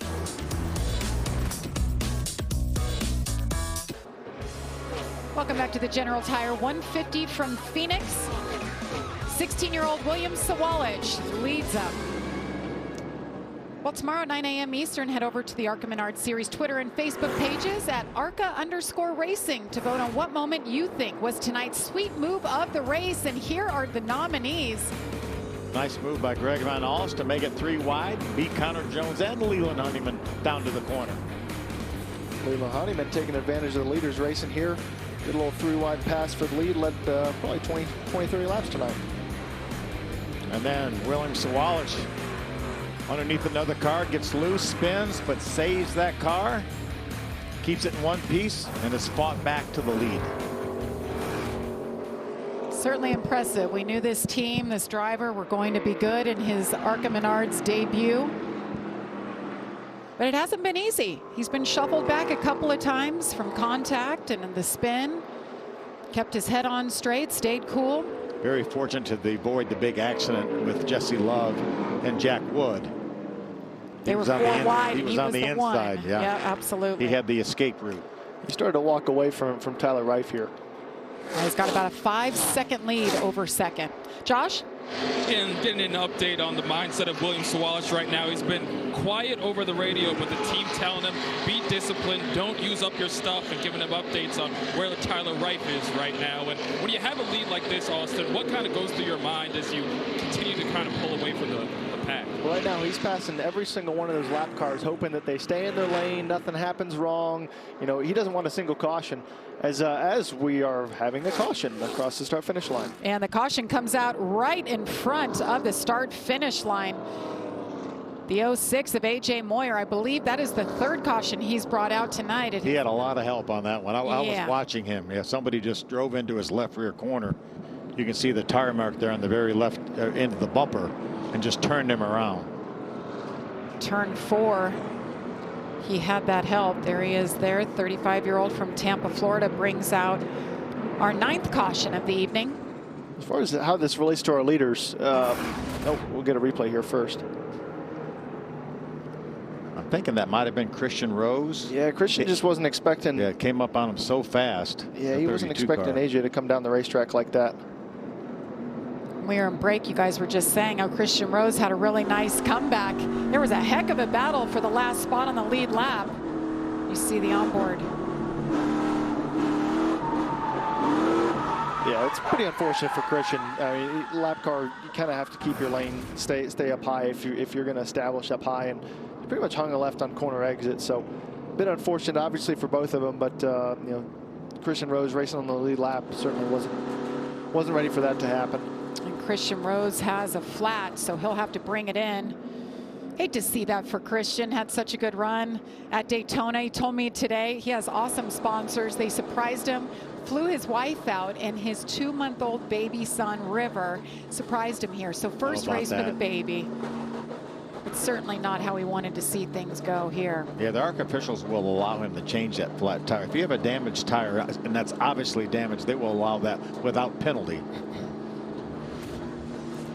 We're talking about our leaders, though, you know, as far as using your stuff, not using your stuff, and what to think about as a leader. I think we're going to get to learn who used their stuff up enough. Who saved their stuff and who used their stuff. You know, William Sawalich pulled a pretty big lead on Tyler Reif, probably in the last 10, 15 laps before this caution. And I wonder if Tyler was smart enough to realize he wasn't going to run him down from 3 seconds back. And I'm looking forward to the restart. This will be good. And Connor Jones now has made his way up to the 3rd spot, the 25 car. We know he has a fast car. So how about this? The leader, the 18, he spun. He's recovered. The 2nd, the 41, Tyler Reif, spun. He's back. And the 3rd, the 25, involved in that wreck with the 6 and the 20. And he spun as well. Well, Austin, we know the recipe for running well for you on Sunday. Spin and win, but not spin. I'm not meriting that with a reply. You're not going down that road. This is recorded, and you're going to reference it if I do. So. No give up, no quit in those 3 drivers. And you got Greg Van Alst back there lurking in the 4th spot. After we get this jack under the car. Good team effort. Let's check in with Heather. And for Tyler Reif, you mentioned it, he spun, went 2 laps down, and now has worked his way into that 2nd position. And when I spoke about him earlier, I said he's confident. And over the radio right now, he was giving himself a pep talk. I just need to be smart here. I need to drive my butt off. We can go and get this win. And when I spoke to him earlier today, he said that it's checkers or wreckers for him if he's in a position to win it. He said, if I have to Ross Chastain this thing to the win, I will. So keep an eye on Tyler here in these closing laps. Heck yeah, I like it. Said Noah came and talked to him. Yeah, so you know where it's coming from. It's clear. But he has awesome hair. You couldn't see it right there. Exactly. Yeah. In that headshot, he's hiding it, but it's just like, it's spaz. Such a cute kid. Great personality. 15 years old. What else? You go for a win? That's what you're here for. You don't know what you don't know, do you? No. But it's his older brother, Tanner Reif, that the eyes have been on in the great ride. But he struggled today with the vibration in his car, running 12th right now, but he's kind of been stuck in that spot. He hasn't really been able to make much of it. It's fun. We were discussing that shot of Mom watching the big screen, had the shirt on for Tanner and the hat on for Tyler. So it's like Donna Kelsey in the Super Bowl, right? Right. It reminds me of Coach Gibbs. You see him, he has like all 4 of his sponsors on one shirt, Absolutely, like professionally made shirts. Let's take a look back at our race recap and what happened early on. We had caution after caution. Frankie Muniz and Trevor Huddleston, the 50 and the 30 get together. We reference this, Tyler Wright. It's in Michon Hangarani. Christian Rose here. Just loses it there. Came up on another car pretty quick. Keeps it on the wall, no damage. Sawalich in the 18, he goes around, tries to save it. Goes all the way around, but he was able to keep it clean, and now he leads this race, and then there was this. That was a big one. That's Connor Jones at 25, runs in the back of the 6 of Jack Wood. Jesse Love with nowhere to go. Christian Rose, I think both times in the cautions that he's been involved in, pretty unlucky bystander, I think. So just a bit unfortunate, but I think it's going to set up a great restart for us, but not really much you can do there with the lap car, in my opinion. And that right there is why we are under caution for the 9th time this evening. So Wallace has proven the entire race that he has the speed. Tyler Reif is coming along as well with some speed. Restart could be critical here. Inside, we're going to have about 25 laps to go when we, maybe 24 laps to go when we get this restart. I think with our collection of front runners here, I'm looking at our opportunists. Greg Van Alst, P4. I was just thinking, you've got a 15-year-old, a 16-year-old, and then in the second row, you got Greg Van Alst at 41 years old. And he's going to watch all of it happen in front of him. It's going to be fun. But I love our top 10 tonight. We've seen a lot of comers and goers, seen a lot of guys have problems, be able to recover, work on their stuff, learn some lessons. And I'm really curious to see how Tyler manages this restart. He hasn't had a lot of time up in front of the field tonight because he got spun out so early, and it's a critical restart. The majority of our top 10 have all had issues tonight of some point. We talked about the spins by the 18, the 41, the 25. Frankie Muniz, who's running 7th right now, we talked about his spin. Tony Breitinger been clean on track, but she picked up that passenger on her pit stop because she had an issue with the cooling system. Just that extra weight has really hurt her a little bit. And then you have Andres Perez de la Ra from Mexico City. He got penalized. He was penalized a lap down. Now he's up there in the 9th spot. I would definitely keep your eyes on that number 2. A lot of good stories. That's what I love about the ARCA Menards series. All ages, from all over. We have drivers representing 4 different countries in this field: Japan, Canada, U.S., and Mexico. And Minnesota. and Minnesota. Who's now Charlotte. All right, green flag is in the air. A lot of tire spin by the 25. I think initially he was pushing Sawalich.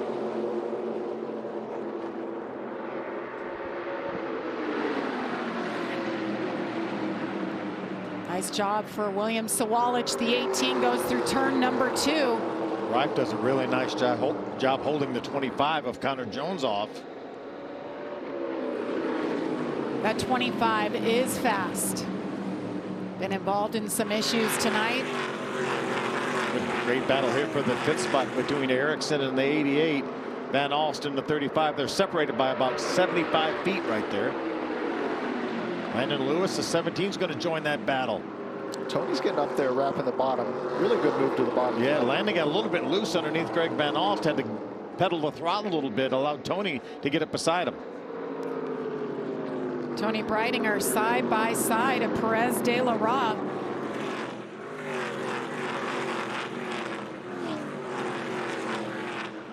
We got one slow there on the aprons. Depending on if he can get it going, yeah, caution's out. Yep, caution comes out once again. It's a 27 of Bobby Hillis.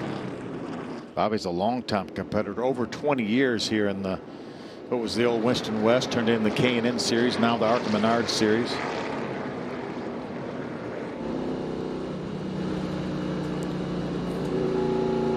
Frankie Muniz in the 30, local track from around this area in Phoenix, running 10th right now. How big would a 10th be for Frankie Muniz in his second career start here? He's done a solid job. My observation tonight, he's struggled a bit on the restarts, and that goes back to what he struggled with earlier, just kind of knowing what's happening around him. And that's so critical, especially with these races at a track like Phoenix, where you get late race caution. You've got to be able to understand where the moves are going, because you're either falling back or moving forward. So I think he's probably learned a lot tonight from these restarts, and I wonder if he's excited about the opportunity to have another one, or dreading the fact that he has to try and do it all again and avoid contact. Is he thinking, I'm going to move forward, or is he thinking, I don't want to lose any more spots? But they're going to have a big deal tomorrow at the Hot Chick, his sponsor here, his local sponsor and friend of his as well. They're going to have the race car over there tomorrow. I want to have a clean race car. Relatively clean, anyway. Want to be able to roll it there. Exactly. Strikes me as like a 70s throwback. I think it's like a groovy kind of, looks like laid that back, 70s right? The font looks like that. Yeah, exactly. That'll be a good time, no doubt. Talked a lot about Tyler Tanner, moved up a few spots on that restart, so he's trying to get up in the mix here inside the top 10. And Perez de la Ra also making up a few spots on the restart. So I think he's trying to make a charge to the top 5. I think he's got the car to do it, but running out of laps. And one of our early leaders, Leland Honeyman, had just got the free pass, so he is back now on the lead lap. Spent probably 100 laps off the lead lap. And Honeyman led 21 laps earlier.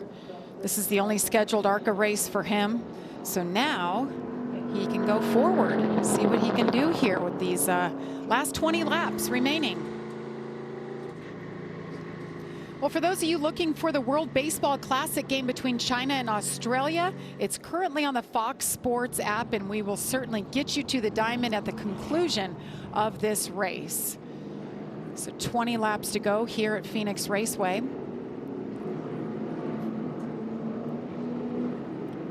All William Sawalich, 16-year-old out of Minnesota. See if we get the signal for one to go. We are.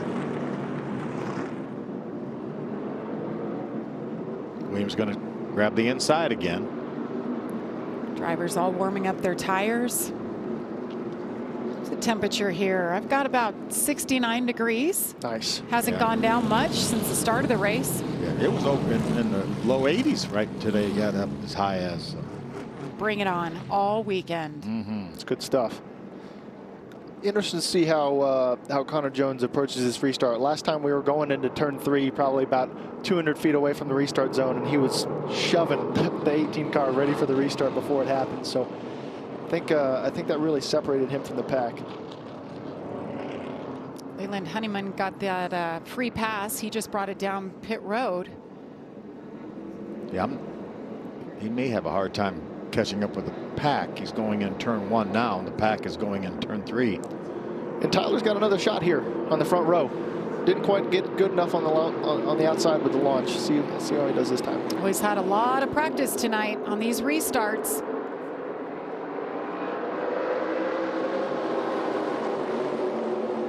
Nice job by Tyler. Can he keep that right up against the right rear corner of that 18?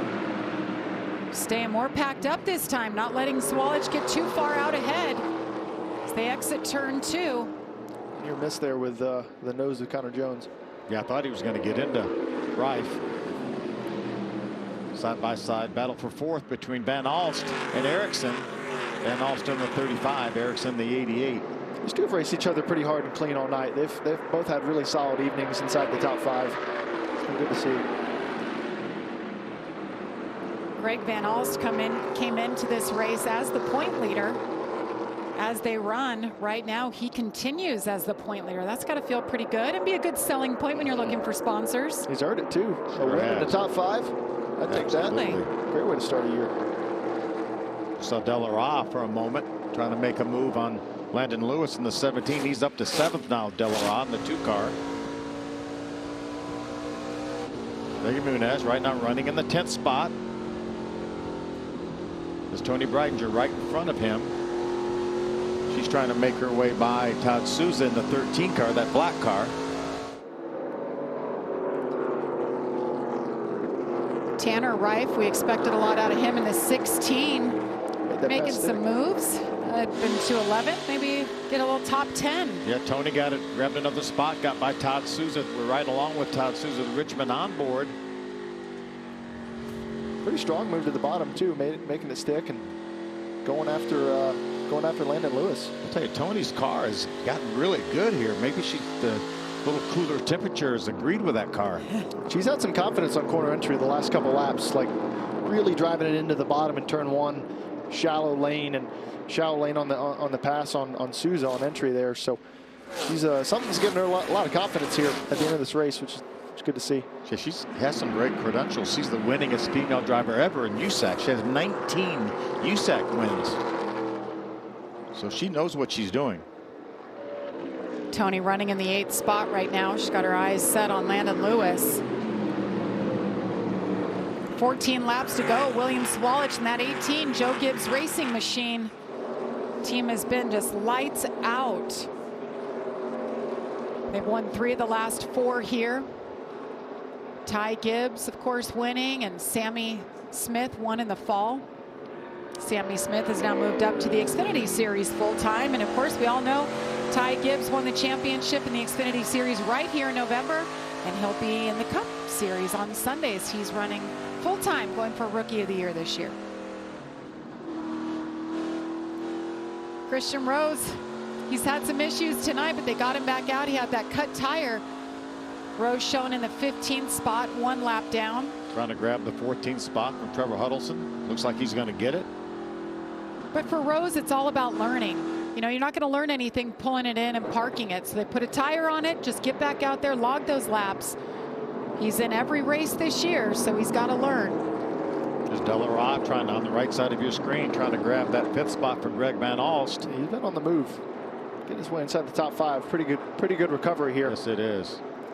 That 2-team winning champions, and Perez de la Raz, he tries to save it and he doesn't. Goes all the way around, keeps it off the wall, and nobody got into him. Is that what we call the commentator's curse? Yeah, I feel bad on that one. Yeah. He did a really good job coming his way up through the field, and I feel like Greg Van Alst didn't really give him a lot of room there, racing to the bottom of the racetrack, and put it right on his door, spun him right around. We were talking all about him. This is the championship winning team, how he's fought his way back, but he was deserving of it, certainly. This is what happened. Watch how hard Greg drives it in the corner here. And Delarade with his left side's right on the yellow line. Yeah, I think that tells a bit of a larger picture. I would imagine that Andres ran through the dog leg on the apron and didn't have a really sharp entry to the corner, or had a very sharp entry to the corner. So when the 35 car got on his door, a little too shallow. Yeah, he's really shallow. So put himself in a bit of a bad spot there. But I feel like Greg could have given him more room. But obviously there's only one loser here. Yeah, Tony did a really nice job. Wow. Really nice job getting by on the inside. I know we showed the sweetest move of the race nominees, but that could be one. Tony Breidinger. Yeah, she had that split-second decision to make turn left, and fortunately avoided. She's had Delarade. a good night. Greg had his hands full as well. Avoided Tony Breidinger, avoided the wall. So that brought out our 11th caution of the night. Inside of 10 to go now. Going to have another, at least one more restart. Yeah.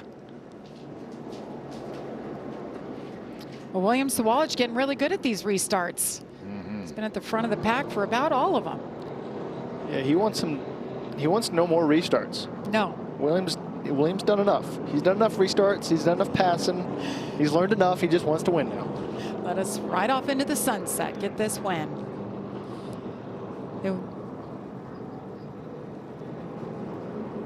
There's a reminder right there. We talked about the success of the 18. Mark McFarland, a huge part of that. It's another reason why he wants to win too. Wants to be able to say that he's been able to fulfill his job, because I feel like when you get an opportunity like that in a great car with great success and great culture, honestly, with talking with Ty Gibbs and Sammy Smith, all those guys coming over and helping out, and Mark McFarland, this whole group seems to really inspire a lot of speed and a lot of camaraderie. And it's a long-range plan as well, too. It's a 3-year deal. He's going to run ARCA for 2 years, and then he will move up the Xfinity Series when he turns 18. That's more job security than most Cup drivers. Absolutely. No kidding.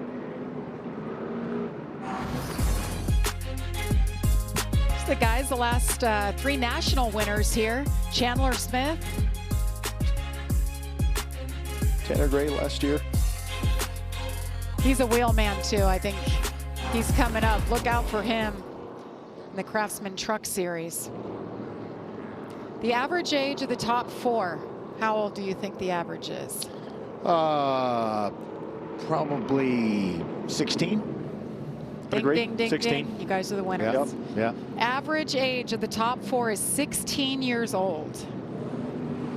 What were you doing at age 16? Driving race cars. You had a clear path. I did not, and most of us didn't. We were just lost. I was 20 before I ever started. I never drove a race car until I was 20. Wow. Times have certainly changed in that regard. I was making up a lot of tests and quizzes when I was 16. I was reading a lot of dirt bike magazines. I loved Supercross, and I did not love school. But I finished school, went to college. So kids, stay in school. That's right. It pays off. Perez de la Ra on pit road for some service here. 7 laps to go.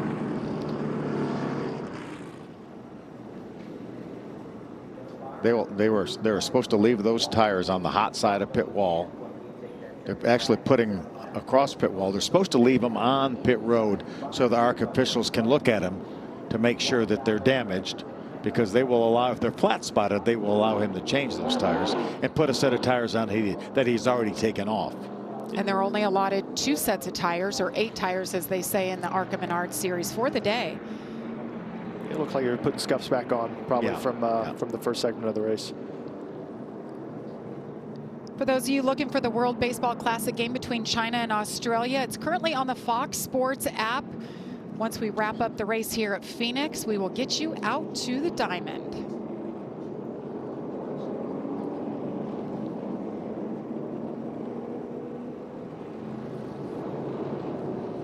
All right, you think it's Sawalich? I think he's done a pretty good job on these restarts. Really, the only time we've seen him lose the lead was with Jesse Love earlier in the race, and that was really only on one occasion. So he's been pretty unbeatable on the restarts. You know, Tyler's gotten 2 shots at it now, especially running the outside. The tough part is Jesse, when he got the lead back, he was really able to run the outside and stay on the door of the 18 and keep that quarter panel, which it takes a lot of experience to be able to do that. And Jesse obviously has that experience, but Tyler's going to need to be able to do that on the next restart, be able to hang tough on the outside through 1 and 2 and be able to affect how that 18 car drives. And William has to make sure he doesn't spin the tires. If he spins the tires and allows Tyler to get up on that outside of him, then all bets are off. But if he can just be smooth in the throttle, in the restart zone, not spin the tires, then I think it's going to be hard to beat him. 1 to go. Go green after this lap. Let's get an update from Josh. Yeah, if you're wondering what's going on in the mind of William Sawalich, well, he just came over the radio and said, hey, if that 25 touches me on this restart, I'm going to be really, really mad at him. That's what he's got. Thanks. That's a natural reaction, sometimes right? You want help, sometimes you don't want help. Yeah. William does not want help. He can do this. Jones has been all over him. He has, especially that first restart. So, and I think he falls in the category of checkers or wreckers here on this restart. I think he's going to go for it if he sees some daylight. Keep your eyes peeled on that 25 on the inside. See if he gives the 18 a little push. What's the 18 going to do about it? I'm so mad. That's all he can say. Little gesture out the window. That's about all you can do from this seat.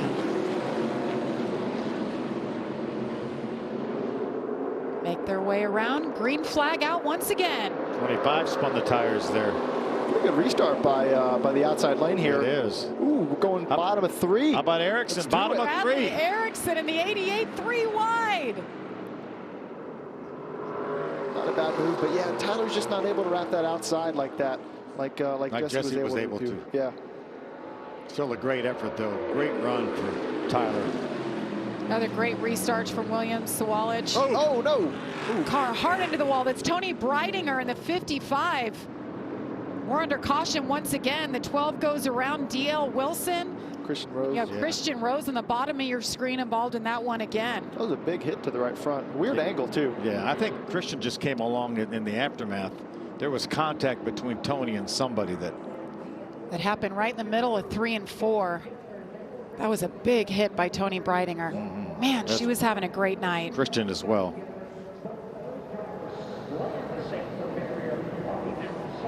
She had done such a superb job tonight, though. Was really She's solid. Really figuring it out by the end. Ran in the top 10 just about the entire night. Was moving up. Saw her really make some nice passes. See a tire mark on that left rear quarter panel right there. I wonder if that's related. The AMR safety team always do such an incredible job getting to the drivers. You see them working on Christian Rose's car. A lot of smoke there from the 32. Heather, what are you hearing? Well, I was listening to the radio of Tony Breidinger right after she hit the wall. They asked her if she was okay. Fortunately, she did come over the radio and say she's okay. You can see her now getting out of the car. But her spotter, Eric Holmes, says that's the second time the O2 of Leland Honeyman did that to us. So that damage you were talking about might have been caused there by the O2. That finish will certainly not show the performance she had tonight. What a tough break. Only 2 laps to go, when 2 or 3 laps to go when that happened after such a terrific night.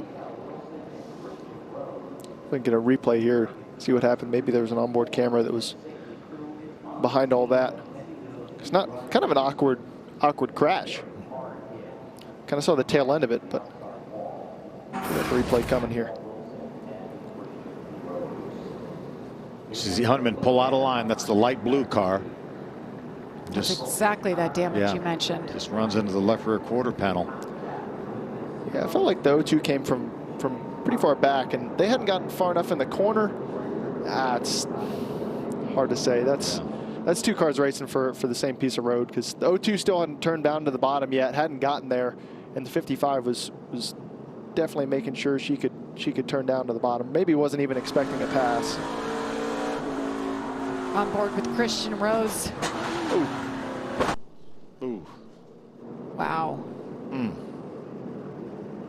Hard hit.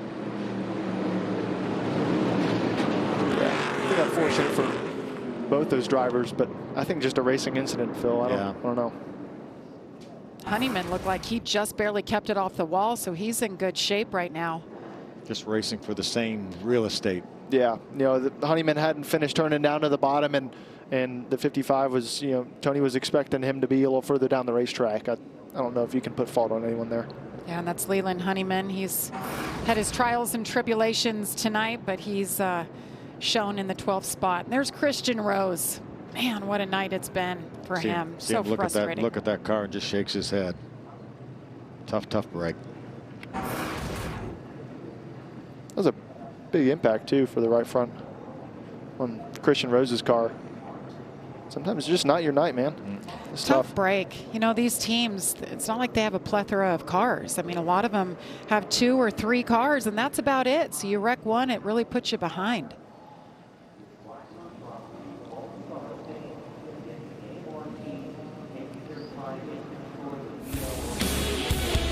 It's like they're taking their time here. We'll step aside, get the track cleaned up, and we'll have the finish after this.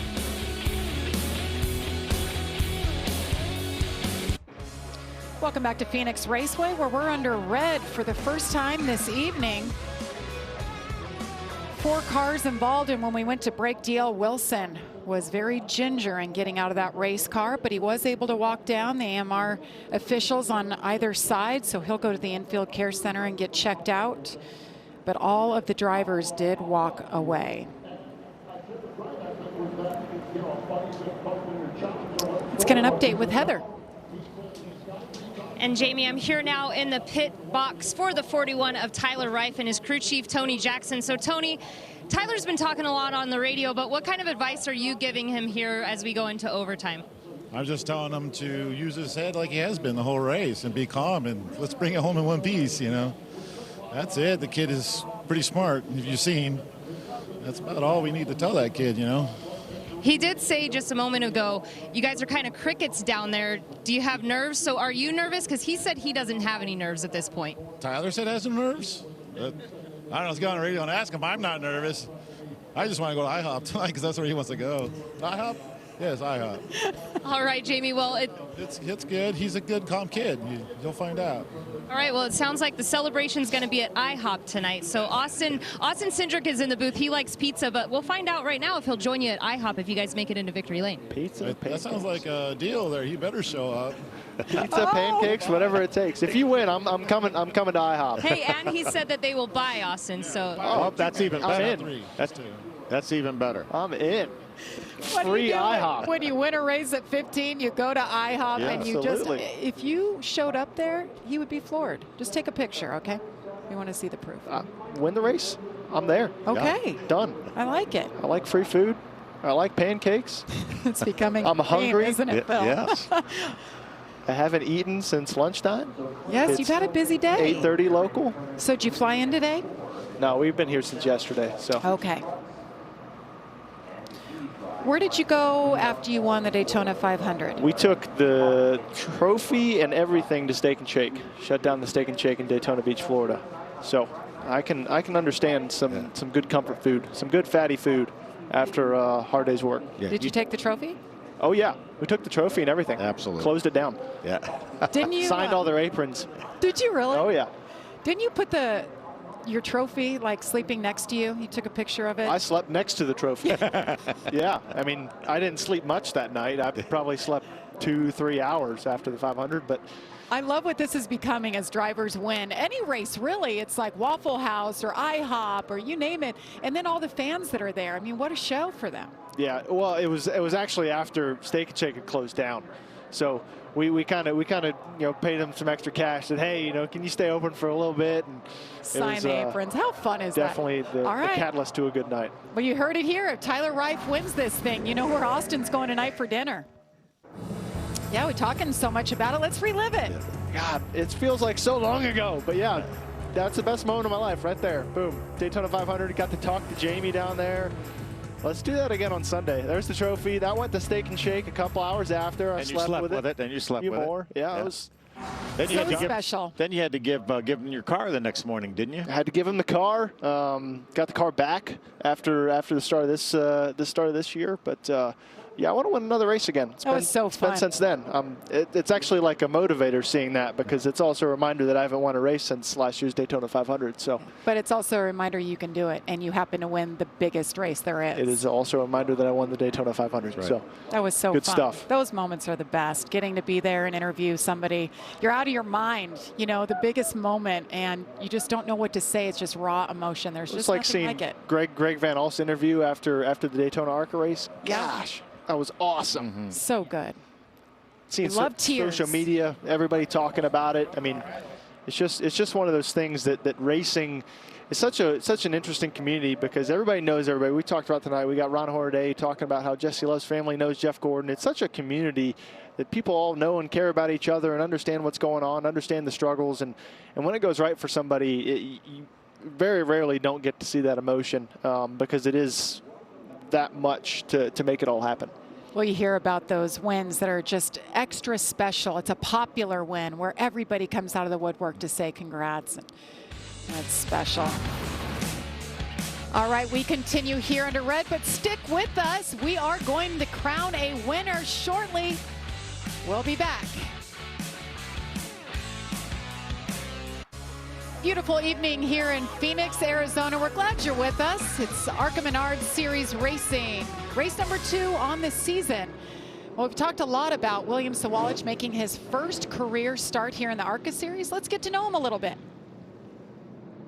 I mean, I like drumming. I think nice. That's kind of really all I do with my time. And I think the rhythm of drumming and race car driving helps me a little bit, because when you're on a long race run, you got to find your rhythm, and I think that's really helpful to me. How'd you find the drums? I've done it until I was like 4. I kind of just, I don't know, I liked hitting stuff, so I kind of made something out of it, and I don't know, I had a little band with my friends. We played a little bit, so that was fun.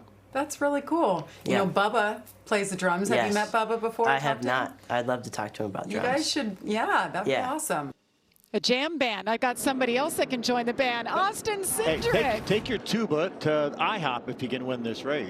No, that's other guy. I wonder where Williams going to go if he wins this race. Nice to hear another band geek driving race cars, man. He doesn't play the tuba though. I can relate to that though, because like he's right, the rhythm it's really, really important, and it's fun. You get into it, and yeah.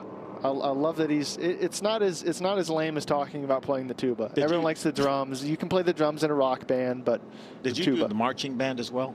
Jazz band. Just jazz band. Jazz band. Okay. Absolutely. That is great.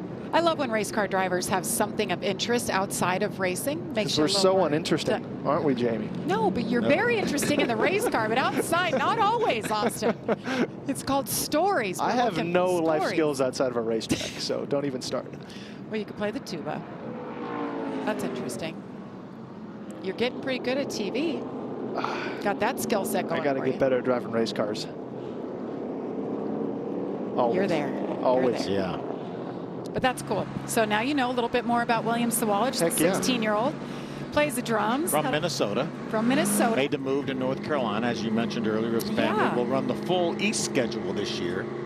ARCA Menards East schedule. We talked about the platform and the fact that the rules are the same, and will run as many of the national race championship races as he can because of his age. He's not allowed to run Daytona, Talladega, Michigan, places like that. He's not allowed to run. And Connor Mosack will be in the car for those super speedway races, as we saw in Daytona. Had a good run there as well. So what's coming up? We're talking about this series next for us, April 22nd, Talladega. 12:30 Eastern on FS1. That's always a fun one. Kansas, Charlotte, Berlin, Elko. You see the entire series on the Fox Sports family of networks this year. So we're excited to bring you all of the action. Get to know a lot of these kids. They are the future stars of the NASCAR Truck Series, Xfinity Series, Cup Series. You get to know them here first. Yeah. We're being told that there will be a green-white checker finish, unlimited attempts at a green-white checker finish. As long as they don't take the white. Once they take the white flag, though, the next flag will end the race. Once they take the white flag, green and white at the same time, it will be a one-lap. Yes, and then the green. Hopefully, we don't have to do that, though. Exactly. Let's just do it one time here and let's decide a winner and go to somewhere. Yes. Go to IHOP. IHOP or go play the drums. One of the two. Go play the drums. I think it's going to be one of the two. It's either drums or IHOP. Congrats to IHOP for their free advertising tonight. I wonder where Bradley Erickson would go if these two guys up front get together. Where would Bradley go? He went bottom of 3 last time. Yeah, I know he restart. Did. That was a good restart. Yeah. Landon Lewis, P4. He'll get a second row restart. Greg Van Alst back there in the 35. Slipped back a little bit. There's one driver in the top 10, right? The 70 was top of your screen for a moment. That's Kyle Keller. We have not mentioned him this entire race, but he stayed on the lead lap, stayed in contention, there he is right there, kept that car clean and doing a nice job now, running currently in the 8th spot. See the sponsor on there? Star Nursery from Las Vegas. Who else was sponsored by Star Nursery? Kurt Busch. Kurt Busch, that was his first sponsor. 18-year-old out of Las Vegas. And a number 70 car, right? Didn't Kurt run a number 70? I believe you're right. Yeah. Yes. So that's really cool to see him running up there in the top 10. And the comeback king of the night. Yes. Andres so fun. Perez de la Ra. Top 10. You got it. The ARCA Menards Series West drivers within the National Series here. You have both here, and that's why we have so many drivers from Phoenix and Las Vegas, Southern California. All right, hopefully tires are warmed up. Drivers didn't cool down too much. Elbows up. Elbows up for sure. And right now, William Sawalich is trying to say, okay, what haven't I done on these last few restarts? How can I get an advantage on this restart? No, William's done a great job on the restarts. This is the one that counts the most, though. He hasn't had Bradley Erickson behind him on a restart yet. See how these two go. William Sawalich choosing the bottom once again. And we're green once again. Oh, no! Oh, no, he's sideways. Sawalich around. Wow. Man. Erickson got against his left rear quarter, just never would turn him loose. Tell you what, we saw this in the Cup Championship race last year between Chase Elliott and Ross Chastain. Same deal, have the run, go to the bottom, and just late to cover it. Who's at fault? I'm not sure, but man, that's a tough break for William Sawalich and really Erickson too, because he got the jump, he got the restart, he was able to pull down to the bottom. I'm shocked that as few cars got caught up in that as there were. Yeah, I'm really you see the crew chief Mark McFarland on your left. That had to be a hard one to swallow. You saw the 7 at Takuma Koga was around, had damage there as well. Matt Ross on the right. Here's a replay of what happened on that restart. Erickson gets into him right there and then just looks like he never backed off the gas to turn him loose, but I don't know how Tanner Reif was able to miss Sawalich. I mean, you're going for the win there. I mean, that's the restart that you needed. If you're Erickson, going to the bottom, get the jump, and obviously the 18 was either late on the block or the 88 could have lifted, but man, you're going for the win. Yeah, How did everybody avoid the 18? My goodness. Here's the reaction. Oh man. It's been their night. Led 93 laps. Josh? Yeah, William Sawalich just came over the radio and kept asking, was it my fault? Did I not go down enough? Just want to know what the deal was. The team said, we're going to address the damage first so we can come down and get that fixed. So I haven't answered him just yet, but he wants answers, guys. The first damage we've really seen on the 18. He kept it clean when he spun earlier, but now he certainly has his work cut out for him. As Austin said, Erickson got a great restart, got up against the left rear corner. Looked like William was maybe a tad late for the block.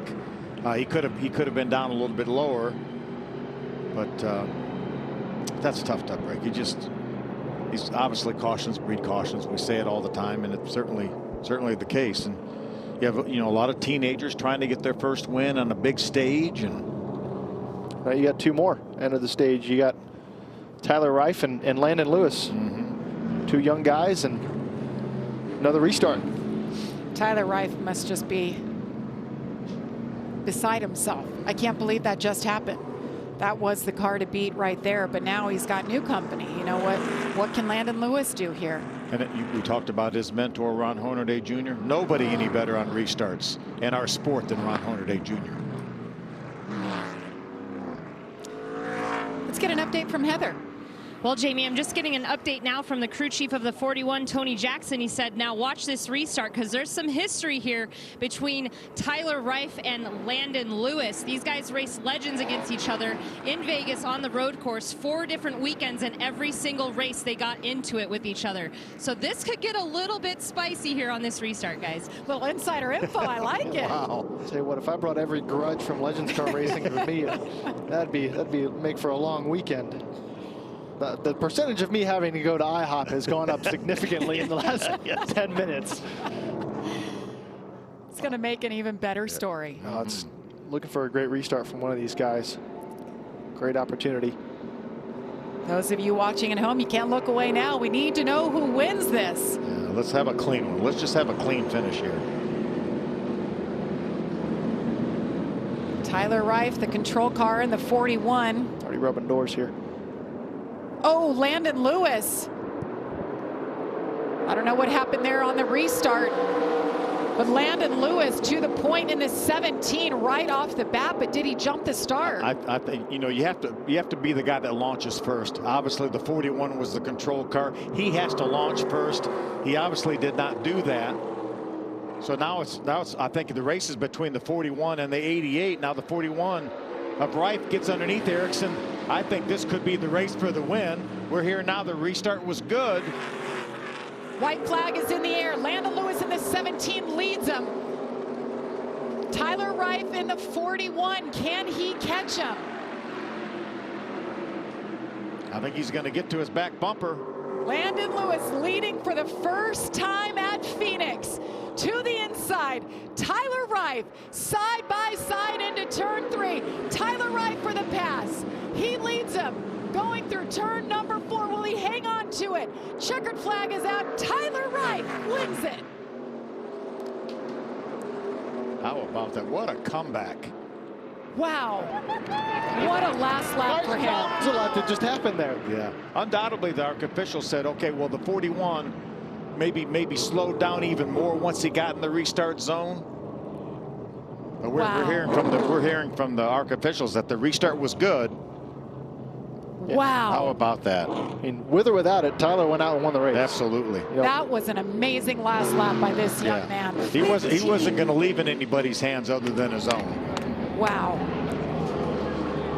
What a great finish. That made it worthwhile. All right, let's relive this, guys. Take us through the restart. I'm just going to watch here for a moment. He's not quite. Now, that blue line, that's the restart zone. Man, it's hard to say if Tyler slowed down before he got to the speed line to try. Obviously, you're playing games trying to catch Landon Lewis off guard, but no matter what happened, Tyler was able to come back from third and win this race. And a nice clean pass too. Yes, these two raced each other really well. By the end of the finish, unfortunately for Landon, he missed the bottom, couldn't hold the bottom in 1 and 2, and Tyler was able to take advantage, get a run, and make the clean pass into 3. There's the team owner right there, Chris Loudon from Las Vegas. Race Shop is in Vegas. He's a restaurant owner. Told me today he got a couple of new race cars, one from David Gilliland Racing right here. He said, we are going to be better this year. And now they are winners. How about that? I think his 3rd ever start in the ARCA Menards series. Actually, I think he only ran 2 West races last year. It's actually his first start, I think, in the National Series. 15 years old. What a job, too.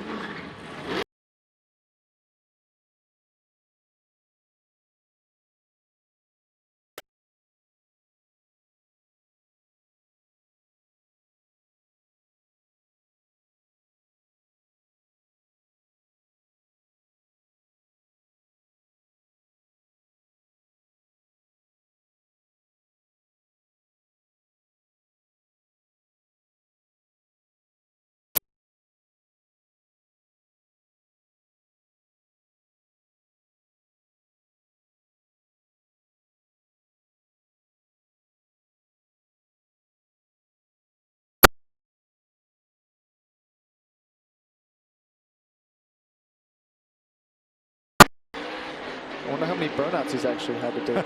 I don't know where he's going. Yeah, this is I think he's having 3rd some pace fun. lap. Our cameraman trying to keep up with them. Track's yours, Tyler. Jake is the man for the burnouts, does incredible work out there. He's the guy with that moving camera. He just tried to keep up with them. He can run fast, but man, I think Tyler's just having fun. Here he goes for another burnout.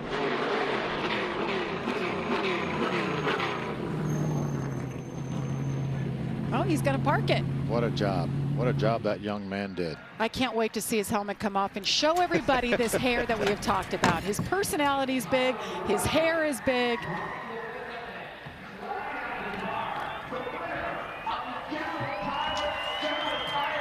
There he is.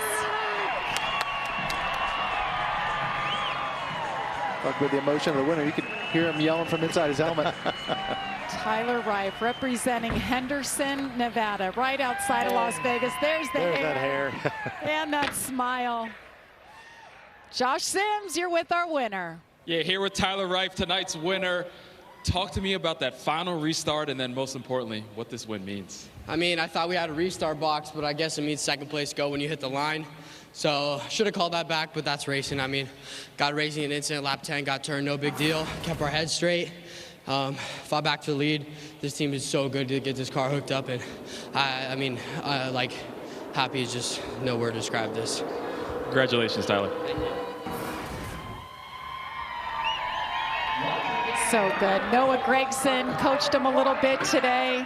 I'm sure Noah's somewhere jumping up and down. So excited for another Las Vegas to make it to victory lane.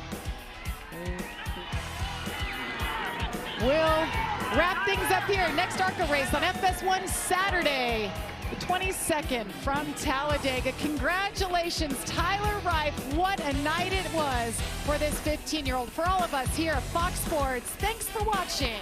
World Baseball Classic coming up next.